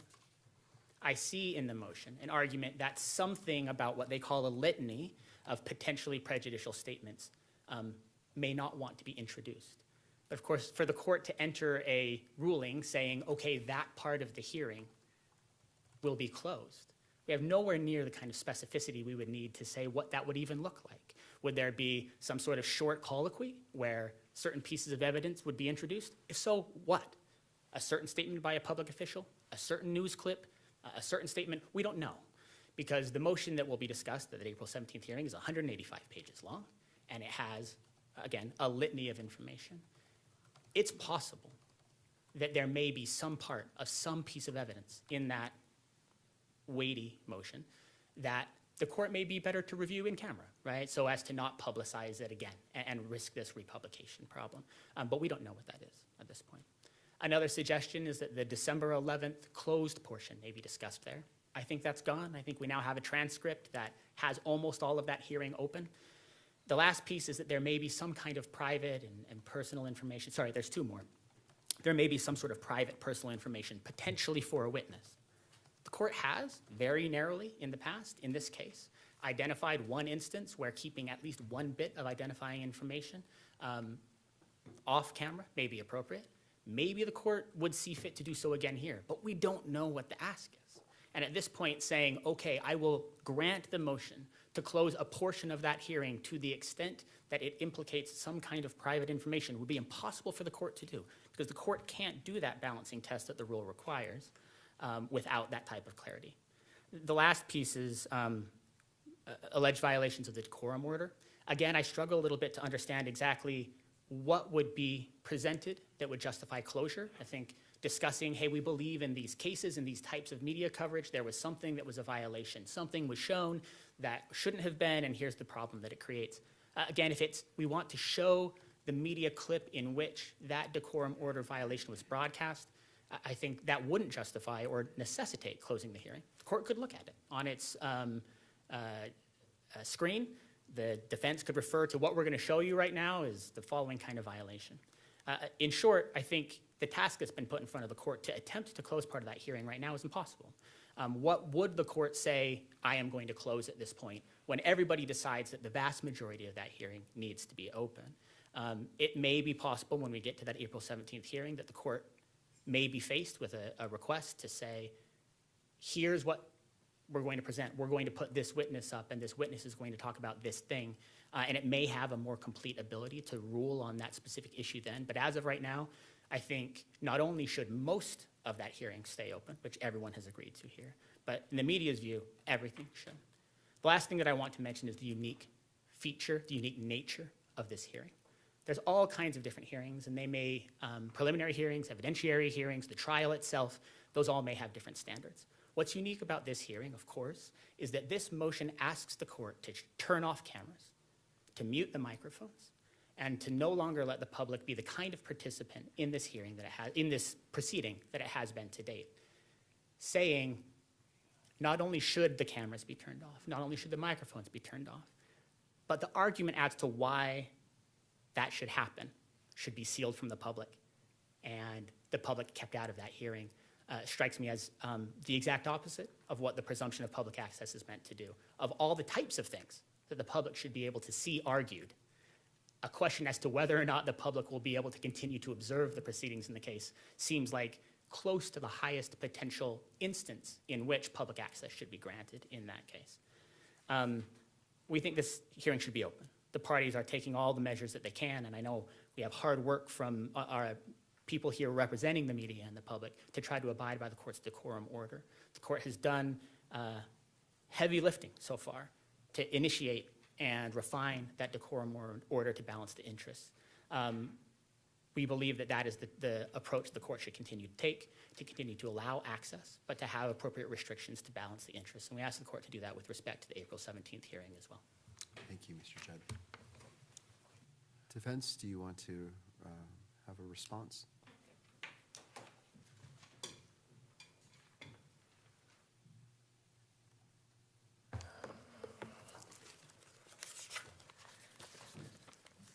Responding first to Mr. Ballard's arguments, Your Honor. Quote, "We are not concerned with extrajudicial statements." That is not correct. The motion, and also responding to Mr. Judd's argument that we're not specific as to what it is we don't want publicized, that the motion sets forth 305 in great detail, the specific prejudicial pretrial publicity that we think prejudices Mr. Robinson's right to a fair trial. So it's hard to understand in light of the length of that motion and the detail at which the prejudicial publicity is set forth, how a media lawyer can stand before you and make a statement that we have no idea what they're asking to be excluded. What we're concerned about, as I indicated in the argument, is the specific categories of prejudicial information outlined in 305 that state opinions, extrajudicial opinions of public officials, extrajudicial opinions of the prosecutors, of law enforcement authorities. So when Mr. Ballard said we aren't concerned with extrajudicial statements, we are concerned with that. And those extrajudicial statements are outlined in the motion itself very specifically, so the court has in front of it. And if the court, if it would assist the court, we could proffer to the court a proposed redacted motion which would take out everything identified in that motion as prejudicial pretrial publicity. I think it's obvious from the face of the motion what that information is, but if it would assist the media in understanding exactly what we're talking about, we're more than happy to do that, and if that would assist the court. the idea that one of the media lawyers said, oh, the statements of the of public officials are not connected with the media. I can't understand, for the life of me, understand what that means. The media publicizes those statements, and if the court looks at all of the electronic media coverage that we've got outlined in the motion, the court will see it's a very slanted, biased rendition of the prosecution's version that Mr. Robinson is guilty and should be sentenced to death. There's no impartial reporting in any of the electronic media. So when the media lawyer says, this coverage is, they're just public officials, we have no control over them, we're not in any way responsible for what they say or what they don't say, that is false. They are responsible in the sense that they are putting in front of the public a distorted view of an incriminating portrayal of Mr. Robinson. And that theme of incrimination is repeated over and over in virtually every one of the clips that we provided to the court. And we've emphasized that those clips are merely the tip of the iceberg. And we will present during the hearing much more than what's presented in the motion to prove that very point. And so there is a connection. And it's not only the electronic media, but the social media who is taking this information and spinning these theories of incrimination. Mr. Ballard says, oh, well, it's not, we haven't told the whole picture because some of that is pro-defense, and he indicates in his pleading that they're going to put in at the hearing publicity concerning conspiracy theories that are out there. And the implication is that those conspiracy theories somehow help Mr. Robinson. But we're on the side here of using this trial as a method to find truth. We have no interest in advocating conspiracy theories, whether they help Mr. Robinson or not. So I think it'd be helpful for the court to see some of these conspiracy theories. But the main point is the public is not being educated by electronic media. They're being biased by it, and they're being slanted to extreme views on both ends of the spectrum. And that's where the court, under the Maxwell case, says the trial court has a primary responsibility to step in and take measures that could lessen the impact of that publicity. The idea that it's already out there, and the Algier case, I want to focus for a minute on that case, because I think if anything, it supports the argument we're making. The court in that case was concerned with a letter from a jailhouse informant, a single letter, who claimed that Mr. Algier, I'm sure I'm mispronouncing his name, had confessed to him in a jailhouse conversation. And the trial court refused to seal the letter because there was already other publicity. We don't know what that other publicity is. It's not detailed in the Utah Supreme Court's opinion. But when the case reached the Utah Supreme Court, critical fact for the Supreme Court, was that in the briefing in front of the Supreme Court, Mr. Algier had included the letter that had been sealed by the trial court pending the appeal. He himself disclosed the content of that letter. And the Utah Supreme Court said, in affirming the decision of the district court that the interest favoring unsealing the letter outweigh the interest that favor keeping it sealed, we note that since the time of the district court's decision, most of the significant information contained in the letter had been introduced into the public arena. Specifically, in his brief in this court, which is a public document, Mr. Algier included the third district court's decision to unseal the letter. That decision, which was filed under seal, quoted the letter. Because these portions of the letter have been placed by Mr. Algier into the public arena and are therefore accessible to the media, any significant interests that would be protected by requiring the letter to remain sealed are now greatly diminished. So how does that case compare to this one? Well, first of all, we're not dealing with information that the defense has voluntarily put into the public domain. In Algiers, there was no motion to file the letter under seal by Mr. Algiers. In this case, we filed all the relevant pleadings here with a request that they be classified as private. So counsel for the media misspeaks when they say, oh, well, once it's filed, it's in the public domain. The very purpose of the procedure to make something private is for the court to rule on whether it should be considered a public filing. So that procedure was followed here. It was not followed in Algiers. He put the documents into the public domain. The second thing is, it, I think, strains credibility to say that the factual record in Algiers is in any way comparable to the extent and nature of pretrial publicity in this case. We're not dealing with a confession letter by a jailhouse informant, a single letter by a jailhouse informant. You can't compare the President of the United States, the Vice President, the Governor, to a jailhouse informant in terms of the weight that the public is likely to give to that information. So the court in Algiers was not saying, we don't care what the pretrial publicity is. We're holding that in every case where there's been any disclosure of information, no matter what it is, that's the end of the ballgame, and the court has no obligation to try and restrict further prejudicial pretrial information. The court never said that. And when Mr. Ballard says he can't imagine any more prejudicial information than a letter from a jailhouse informant, I would recommend to him the facts of this case, because this is a case that goes way beyond a single letter from a jailhouse informant.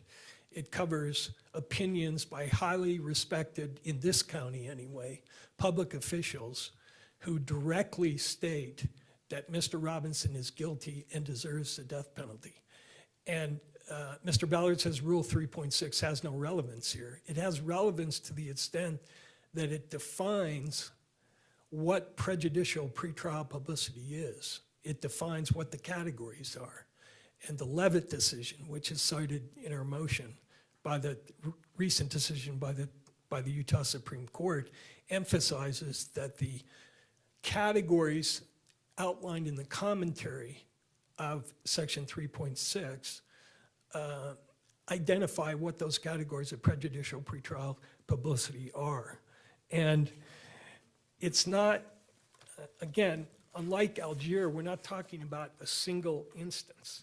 We're talking about repeated exposure to the most prejudicial information that is imaginable.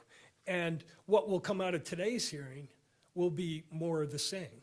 In other words, right now, as we're talking, there are media talking heads, law school professors, criminal defense lawyers who are being paid for their opinions and not disclosing that they're being paid for their opinions, who will say things like, oh, this motion by the defense is absolutely frivolous, or this motion is wrong, or this is why this motion should be denied by the court, or characterizing Mr.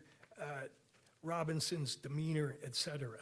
So this case is not comparable in any way to Algiers, and the court should not buy into the notion that they are comparable. The idea that we're mixing the standards, I think, could be bounced back to their side, because they say, oh, the standard for closure of a hearing is compelling state interest and no reasonable alternatives. But they skip a step, which is this type of a hearing that we're seeking to close, the portions of which will discuss the prejudicial pretrial publicity, is that subject to a First Amendment right of access? We haven't waived that argument. That's an argument that Kern says should be at the forefront of the court's analysis, regardless of which side is raising the issue. The court has to determine whether this hearing on the 17th is comparable to a trial or to a prelim. It's unique in the sense that it's focused solely on what everybody has to say is inadmissible evidence. Is that the type of procedure that there should be a compelling interest demonstrated? And in any event, we have demonstrated a compelling interest. Mr. Robinson's right to a fair trial by an impartial and representative jury. And that right, according to the U.S. Supreme Court, takes precedence over every other right. The press enterprise case that was cited about the efficacy of voir dire and the Algier case that was cited for the same proposition conflicts with Gentile versus Board of the State Bar, which was decided years after Press Enterprise 2. Press Enterprise 2 is decided in 86. Gentile's decided in 91. And if you look in the discussion in Algier about what cases are cited when the court talks about the efficacy of voir dire, Gentile is nowhere mentioned. So the Supreme Court may have its own view, the Utah Supreme Court may have its own views about the efficacy of voir dire, but I would ask, how does one explore with a juror whether they have been exposed to publicity that is specifically prejudicial, things like a confession? Do you bring, well, did you see any, have you read, you ask a juror, have you read or seen anything in the electronic media about this case? Not that I recall, is a typical answer, even if they've seen a lot. And then the next question was, when you attempt, can you, or should you attempt to jog their memory by mentioning specific prejudicial information? Well, how about a confession? How about a statement by the President of the United States that Mr. Robinson should be executed? Have you seen anything like that? Now, that type of voir dire is designed to bring to the jury's attention the very information you don't want them to have. So, you know, just throwing out the vague proposition that, oh, voir dire, the traditional means of curing pretrial prejudice, doesn't deal with the realities of voir dire in a capital case where the prejudicial publicity is as extensive as this one. There is a discussion of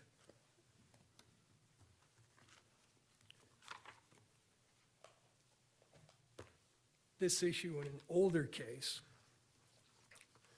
but it always struck me as kind of really stating the truth of it. In the court, this is an old, high publicity murder case, California case, Corona versus Superior Court, 24 Calap 3rd, 872. And the court is characterizing its experience with voir dire as an effective method. And the court says, questioning on voir dire as to the effect of the media's evidentiary disclosures, one prospective juror may deny or admit awareness, another disclaim or admit prejudgment. One may falsely deny both knowledge and prejudice for the sake of a place on the jury. An honest juror may admit knowledge or tentative prejudgment and find himself excluded. Many will sincerely try to set aside their preconceptions and give assurances of impartiality, yet unconsciously bend to the influence of initial impressions gained from the news media. And along the same lines, we have in this case an expert declaration that is discussed in docket 305, which talks about the importance of repetition in causing conscious and unconscious bias in jurors. And the importance of unconscious bias is it's by definition bias that cannot be weeded out by voir dire because the juror doesn't know they've been affected by it. And the expert, this is page 94 of 305, says the volume of coverage in notorious cases can be overwhelming. And studies show that the quantity of pretrial publicity to which jurors are exposed affects their level of bias. Across studies extending back several decades, researchers have demonstrated that individuals exhibit a greater propensity to prejudge defendants when they are exposed to more publicity, both as a general conclusion, i.e. showing a general propensity to prejudgment, based on an increase in the amount of exposure and in response to specific thresholds, i.e. showing that prospective jurors exposed to at least 3 newspaper articles about a crime were more likely to believe there was ample evidence against the defendant. This effect has been demonstrated in both naturally occurring and controlled settings, confirming the validity of the proposition. And along the same lines, the U.S. Supreme Court, in a case cited on that same page, U.S. Department of Justice versus Reporters Committee for Freedom of the Press, 489 U.S. 749, says, the fact that an event is not wholly private does not mean that an individual has no interest in limiting disclosure or dissemination of that information. So the fact that there's already existing prejudicial pretrial publicity out there should not give rise to the conclusion that, oh, well, let's add some more. Because the court, at this stage of the process, still has the ability to control this process in a way that will protect Mr. Robinson's right to a fair and impartial jury by a representative jury. And just to say, well, we'll handle it down the road is to ignore the mandate of Maxwell that the court has to be proactive and to take action before the prejudice happens. So we're seeking to prevent future prejudice. It's already existing, there's no doubt about that. But to throw your hands up at this point, this early stage of the case, and say there's nothing I can do about it, we're just gonna continue along the same lines, allow these people to keep making these prejudicial statements and hope for the best down the line, and that we won't have to exhaust the entire pool, we won't have to move for a change of venue. And again, there are costs associated with those remedies that we think argues in favor of this motion. Thank you, Mr. Burt. Thank you. All right, I just have a couple of questions for the parties. The intent is to obtain these, and then the court will take a brief recess. I want to discuss, issue its ruling, and I want to update my notes. I've been taking notes the whole time. I'll be issuing a ruling, but I also, based off that ruling, will want to talk about what the expectation for the next hearing is, to set the guidelines in place so we all come in prepared, knowing what the expectation is and what we'll be handling specifically. All right, to the defense, most pretrial motions discuss evidence that has not yet been ruled admissible. If the court seals a January 9th motion simply because the evidence might be deemed inadmissible later, wouldn't that set a precedent requiring the court to seal almost all pretrial evidentiary filings?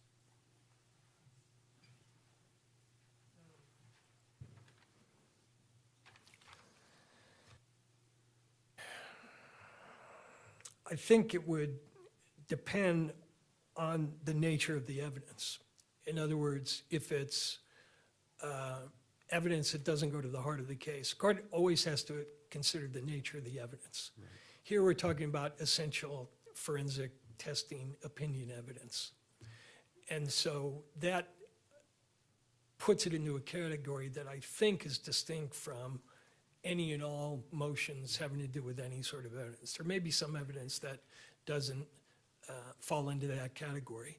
And I note that on this precise issue the court raises, the sentence in Kern's tribute addresses that. The court says, if the prosecution elected to try to use such evidence in the preliminary hearing, in advance of a ruling on whether it should be suppressed, the defendant could seek special measures to avoid its public disclosure.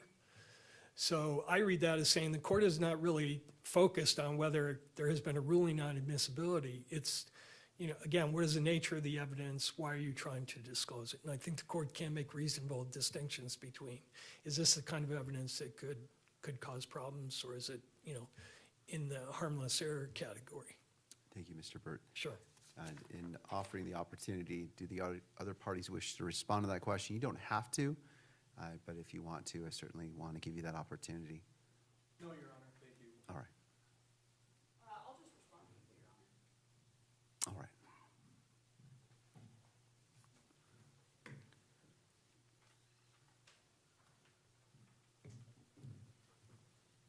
Carissa Uresk on behalf of the news media again. So just to respond to the argument that the test should be whether the evidence goes to the heart of the case, that's not really a standard that I'm aware of in case law or the rules. Again, the court goes through the balancing test, and there has to be, specific findings. There could be a substantial probability of prejudice. And here I would just argue that's just not the case. And I will just direct the court to the arguments we made in our sealed supplemental opposition that is very specific to this motion as to why that showing has not been made here. Thank you. All right, to defense, you noted if full classification is denied, you would seek to file redacted versions. Have you prepared a proposed redacted version of these motions? And do you believe redacting the specific evidentiary exhibits and media links would sufficiently cure your constitutional concerns? We haven't yet prepared those redactions, but it's easily done because it focuses on the factual portion of the motion. So essentially, it would be submitted to the court the legal arguments, absent the factual basis that's discussed in the statement of facts, and later referenced in regard to the criteria under the rule, some of the publicity set forth there as well.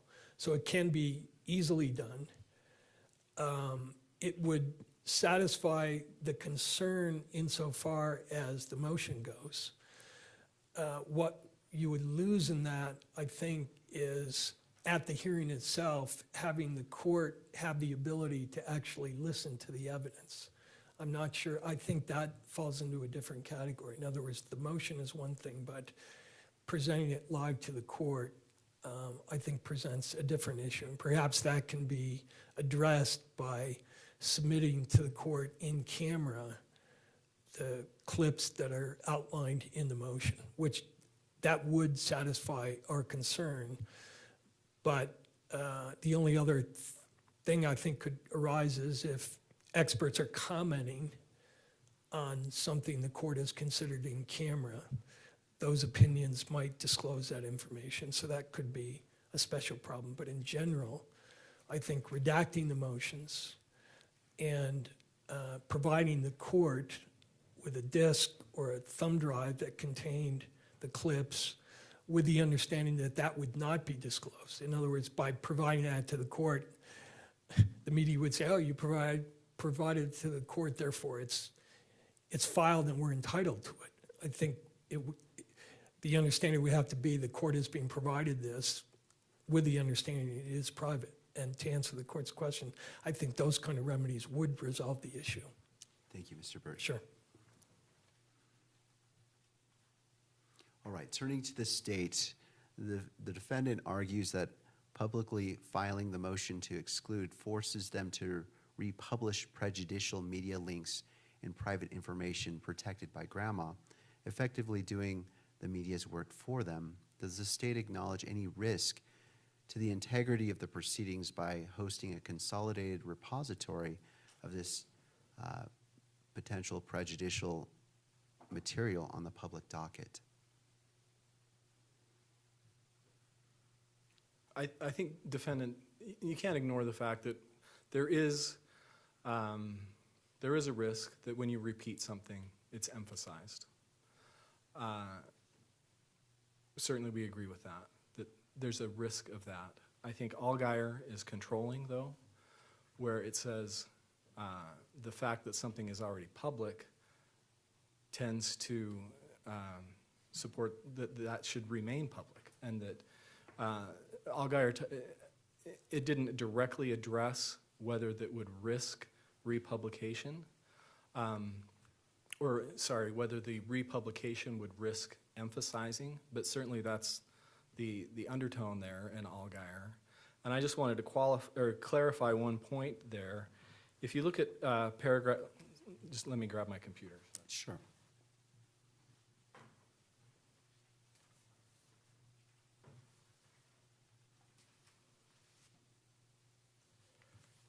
If you look at paragraph 16 of Allgaier, this is about the point that Mr. Burt made that defense counsel in Allgaier actually attached the letter to his public brief in the Supreme Court. That was not the decisive factor in Allgaier.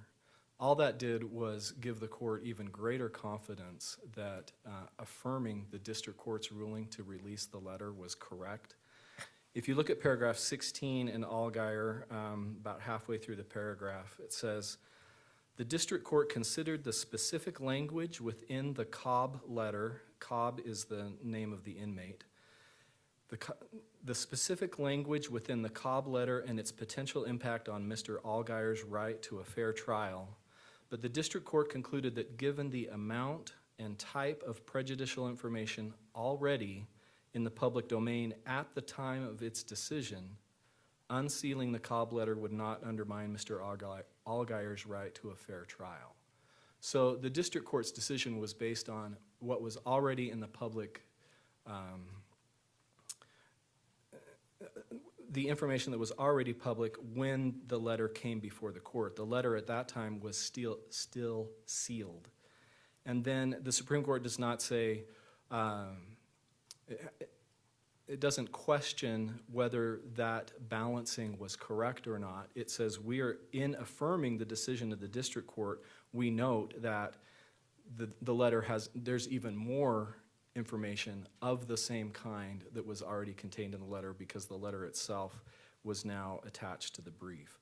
So the decision in Allgaier was based on the information that was already in the public domain, even absent the defendant attaching the letter to his brief. All right, thank you.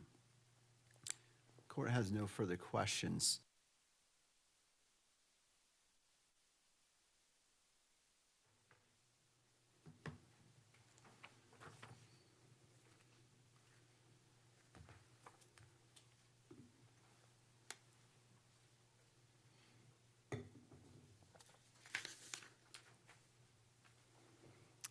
Thank you for the patience of the parties. This court has considered the oral arguments made today and has considered the briefing which has been previously submitted. And I commend the parties for their diligence, their arguments, as well as the quality of briefing that was done on this issue. And so the court is going to issue its ruling on what is requested and what is before the court. Before the court are 3 motions to classify court records. Defendant's motion to classify as private, motion filed January 9th with exhibits. Defendant's, and which is docket 285. Defendant's motion to classify, motion to exclude, docket 310. And defendant's motion to classify reply in support of motion to exclude, docket 400. The public has a presumptive right to access court records. Open court records assist in educating the public about the workings of government and the decisions being made on the public's behalf. Contribute to the informed debate, allow the public to hold public officers and employees accountable, increase public confidence, and provide material for independent research on improving government policy.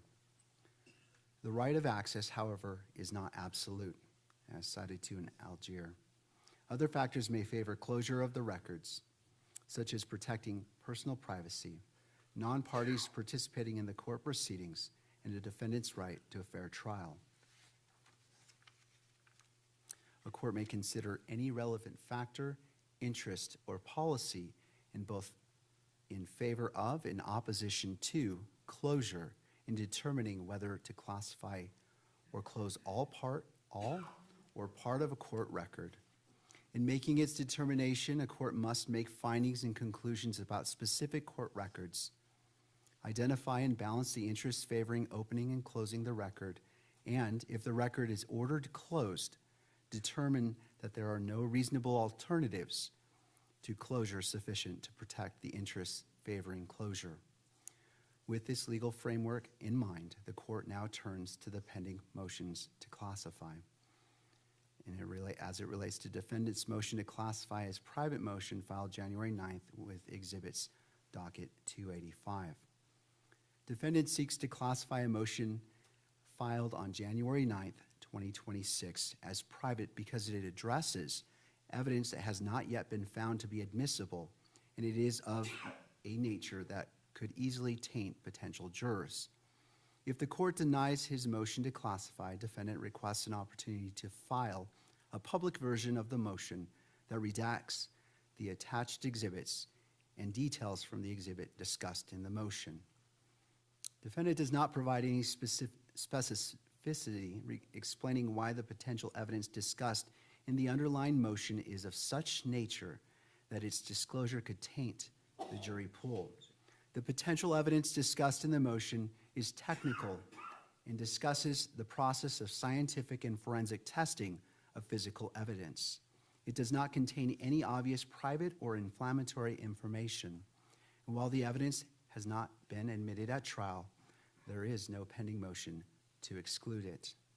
In balance, defendant has not provided a sufficient basis for the court to find that the interests favoring closure outweigh the interests favoring an open proceeding and the presumptive right to access. Moreover, as the Utah Supreme Court recognized, even in highly publicized cases, a defendant's right to a fair trial can be protected through the regular, time-honored process for selecting jurors, like enlarging the veneer of potential jurors, utilizing a detailed juror questionnaire, and conducting a thorough voir dire of potential jurors. Defendant's request to classify the motion filed on January 9th, 2026 is respectfully denied. As it relates to the motion to classify motion to exclude, docket 310, defendant seeks to classify his motion to exclude cameras from the courtroom because the motion compiles a litany of unfairly prejudicial and oftentimes inaccurate electronic media interviews, comments, and photographs. Furthermore, the motion references court filings that are classified as private and references the publication of private information of individuals involved in this case, allegedly in violation of law. Defendant does not provide any citations to the underlying motion to aid the court in identifying the potentially private information. The court is sensitive to the amount of pretrial publicity generated by this case, including an extensive amount of public commentary and inaccurate or conspiratorial descriptions of alleged evidence supporting or negating defendant's guilt. A substantial amount of this pretrial publicity is organized and memorialized into defendant's motion. Because the references to pretrial publicity are, by their very nature, already contained in the public arena, interests favoring closure are greatly diminished. And this citing to State v. Algier. The public already has access to the majority of the information contained in the motion. Upon balancing the interests at play, the court determines that defendant has not shown that the interests favoring closure outweigh the interests favoring access to the record. With the exception of the potentially private information referenced in the motion to classify, the court orders defendant to file a version of his motion to exclude cameras, referencing docket 305, that redacts private information referenced but not specifically cited in his motion to classify. The redacted versions of the motion to exclude cameras must be filed with the court by the end of business on March 30th, 2026. If no redacted motion is filed by that time, the court will reclassify docket 305 as public. If a redacted motion is filed, the court will maintain the private classification on docket 305. Accordingly, defendant's motion is granted in part and denied in part. Finally, turning to the defendant's motion to classify reply, docket 400. Defendant seeks to classify as private his reply memorandum in support of his motion to exclude cameras from the courtroom. Defendant argues that his reply memorandum should be private because it references portions of the motion to exclude cameras, which he has also moved to classify as discussed in the ruling on docket 310. Defendant does not cite any part of the reply memorandum that references potentially prejudicial information in the motion to exclude. Based on the record before it, the court concludes that defendant has not provided a sufficient basis for the court to find the interests favoring closure outweigh interests favoring access to the reply memorandum. As such, defendant's motion is respectfully denied. I will go ahead and sign this order, and it will go into the record. With this in mind, counsel, how would we like to proceed? What I want to turn to next is this upcoming April 17th hearing, how it will be conducted, and so we all have a good idea of what to expect and to prepare for. And so first, I'll hear from defense in regards to your expectations on moving forward, given the ruling of this court, and then I'll turn to the state as well. All right, Mr. Burt.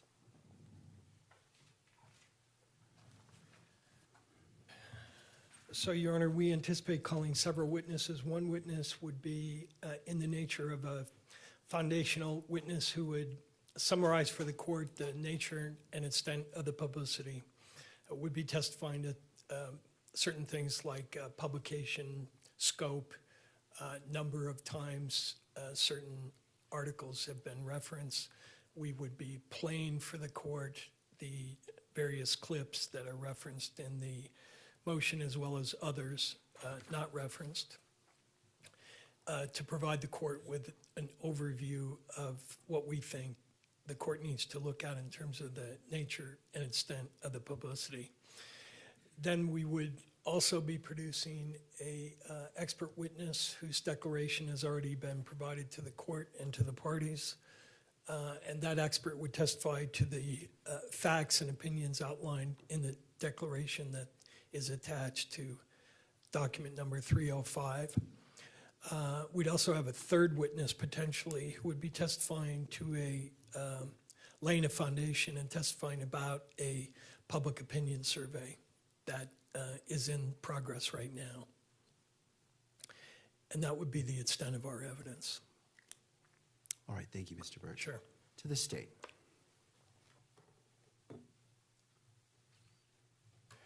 Thank you, Your Honor. Chad Grunander for the state. I would anticipate that the state would be calling one witness, and it would be in the nature of a foundational witness to just talk about the nature and the extent of publicity that is negative towards the prosecution and or negative toward Mrs. Kirk. And I believe that would be the extent of the evidence that would be presented from the state's side. Thank you. All right, any other input from other parties?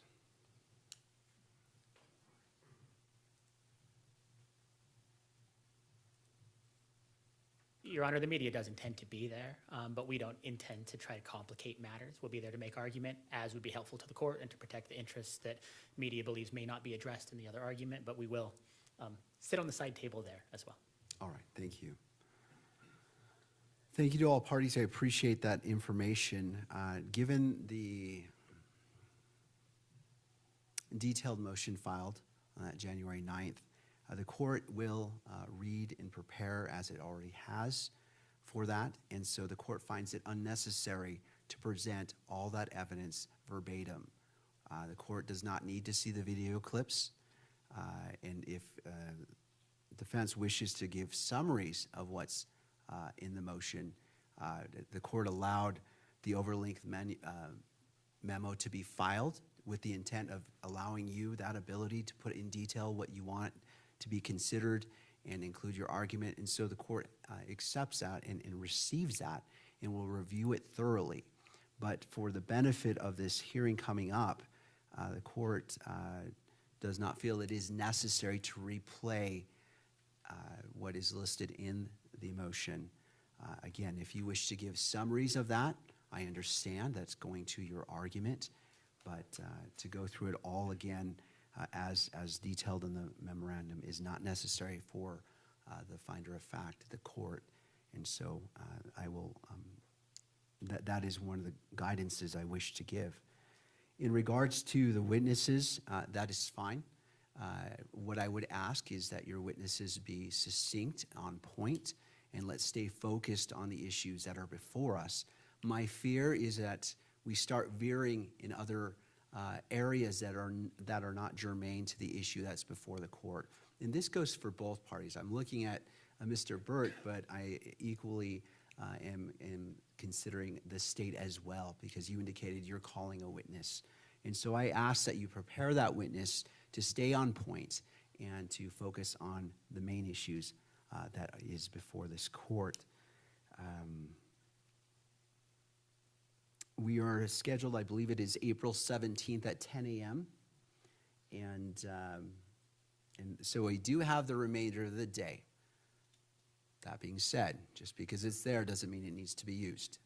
I want us to be focused and addressing. I also wish to encourage the parties to give your argument the weight that it deserves. This is an important issue, and I encourage both parties to be fully prepared and argue it. This is an important issue. I recognize it for both Mr. Robinson, for the state, for victim representatives, and for the issues of open and transparent courts. So the court is prepared and will be prepared at that hearing to hear the arguments, and I anticipate, unlike today, I will not be issuing a ruling on that day. I believe that what will be argued, the court needs to let it percolate, to examine, re-examine the motions, re-examine the notes, to ensure that the ruling the court makes properly balances the constitutional rights of Mr. Robinson, Ms. Kirk, and the concepts of open and transparent courts. With that in mind, counsel, is there any other issues that we need to address? Mr. Burt. Your Honor, two questions. We had anticipated filing with the court either a disk or a thumb drive that contained all the reference electronic media cited in the motion. I assume from what the court said, the court has no objection to that. No, and well, to the state, any input on this request from defense? All right, Mr. Grunander is submitting on it. So I'll accept that and I'll receive that to review, just to ensure, because sometimes URLs change, and so I appreciate you providing that so the court has a single place to refer to. Sure. The second issue, Your Honor, I came across when I was preparing for the hearing today a letter brief that is online, dated October 28, 2025, from a group called Human Events. And it's addressed to Your Honor, and it's in the nature of a brief on the closure issues we've been discussing today. It indicates at the bottom that it was CC'd to the parties, but discussing with the prosecution, neither party has actually received this. I was curious as to how the court handles, if it does, letters of this nature where people are, unbeknownst to the parties, providing opinions, and in this case, legal briefs to the court, which I assume the court is not looking at, but I wondered, we don't see this filed in the docket. Right, so that would be ex parte communications. Right. And the court has not reviewed that. Do we have a record of that? All right. What is the request of the parties? We have a record of it. I haven't reviewed it. It wouldn't be proper for me to do so, so I have not. What is your request as it relates to that particular brief? As long as that's the court's ruling, that was our concern. Okay. And just to make clear that that in fact is the rule, is what we were after. All right, thank you, Mr. Burt. I Thank you. appreciate you addressing that. Sure. To the state, any final issues? Just briefly, Judge, there has been discussion today about the status of the April 17th hearing itself, whether it will be open or closed or portions of it. I'm assuming that that'll be addressed first thing on April 17th. It will. I wanted to see if the defense wishes to file that motion in private that the court referenced in its order, and then I'll take it from there to see if there is private personal information that is anticipated being argued. And so I want to make sure that that's fully vetted out, that the parties see, and that we can prepare. I don't want to simply say it is. The presumption is it will be open, but could there be a portion that's closed? Absolutely. I just don't want to state how much or how long, because I don't know what the depth of that information. So I want to review that, but the anticipation is it will be an open hearing, And again, if there is a portion that dictates that closure is appropriate after balancing all the factors, then there will be a closed portion. Thank you, Mr. Understood. Commander. Thank you, Judge. And then lastly, Mr. Novak did forecast a motion with respect to the preliminary hearing. So I don't know Sure, if we're going to thank discuss you. that further today, so. That's right, Mr. Novak, you talked about that, and I said we would revisit it. At this point, what I anticipate is, let's go ahead and brief that, so it's fully briefed. Right now, it seems a bit premature because I'm not sure when that information is going to be passed over to the other side, how that affects how it's processed and reviewed. And so I'm happy to set a briefing schedule. It sounds like both parties are aware that the scope of what discovery could be coming over, but may not know all the details because it hasn't been passed over. Mr. Novak. So that's fine. We're happy to brief it, and I think we should, in the time permitting, set a schedule so that Absolutely. the court can rule on that before its schedule gets worse. What counsel for the state told us yesterday is that they hope to receive certain materials in the next week or so. We also received yesterday, separate from the forensic sciences, a hard drive that has the images of all of the seized devices. Okay. At least one piece of evidence that I think that the state wants to present at the prelim is somewhere in one of those devices in theory. The state may have another way to present some of that evidence, but we don't know yet. So that's like an additional piece of that. And we, of course, haven't opened that box. We haven't sent it to the right expert. We do know that once we get all of the ATF case file materials from their forensic work and the ATF and FBI data files that we don't have from their forensic work, that it's not just about counsel receiving this, obviously, Your Honor. There's nothing that we can do, for example, with proprietary scientific data that has to be run through software that our experts have access to. So it's not like, oh, we got some information, we're ready to go. That's just what if I didn't adequately express that this morning, I wanted to do that. So we can brief it. It sounds like it should start with Mr. Robinson's motion to continue. And I guess the question is, working backwards, when does the court want to hear that motion? Well, I certainly want to address it before the preliminary hearing itself, right? Sure. That would be appropriate. Well, how quickly could you have that motion filed? I guess that gets the train on the track. I think it could be fully briefed if everybody is cooperative about that, so that it's ready for submission before April 17th. All right. Okay?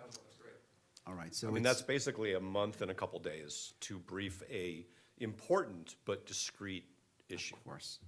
And so is that, how much time would the state need to respond? We could do it in a week. All right. I know the rules allow 2 weeks, but with the truncated schedule, we can do it in a week. So the 24th of April, that would be the preceding Friday.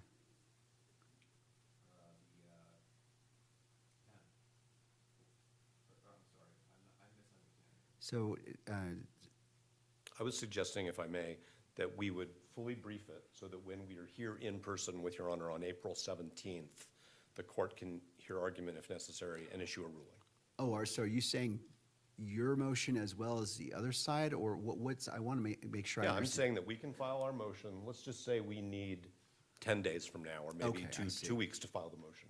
And the state's saying they have a week.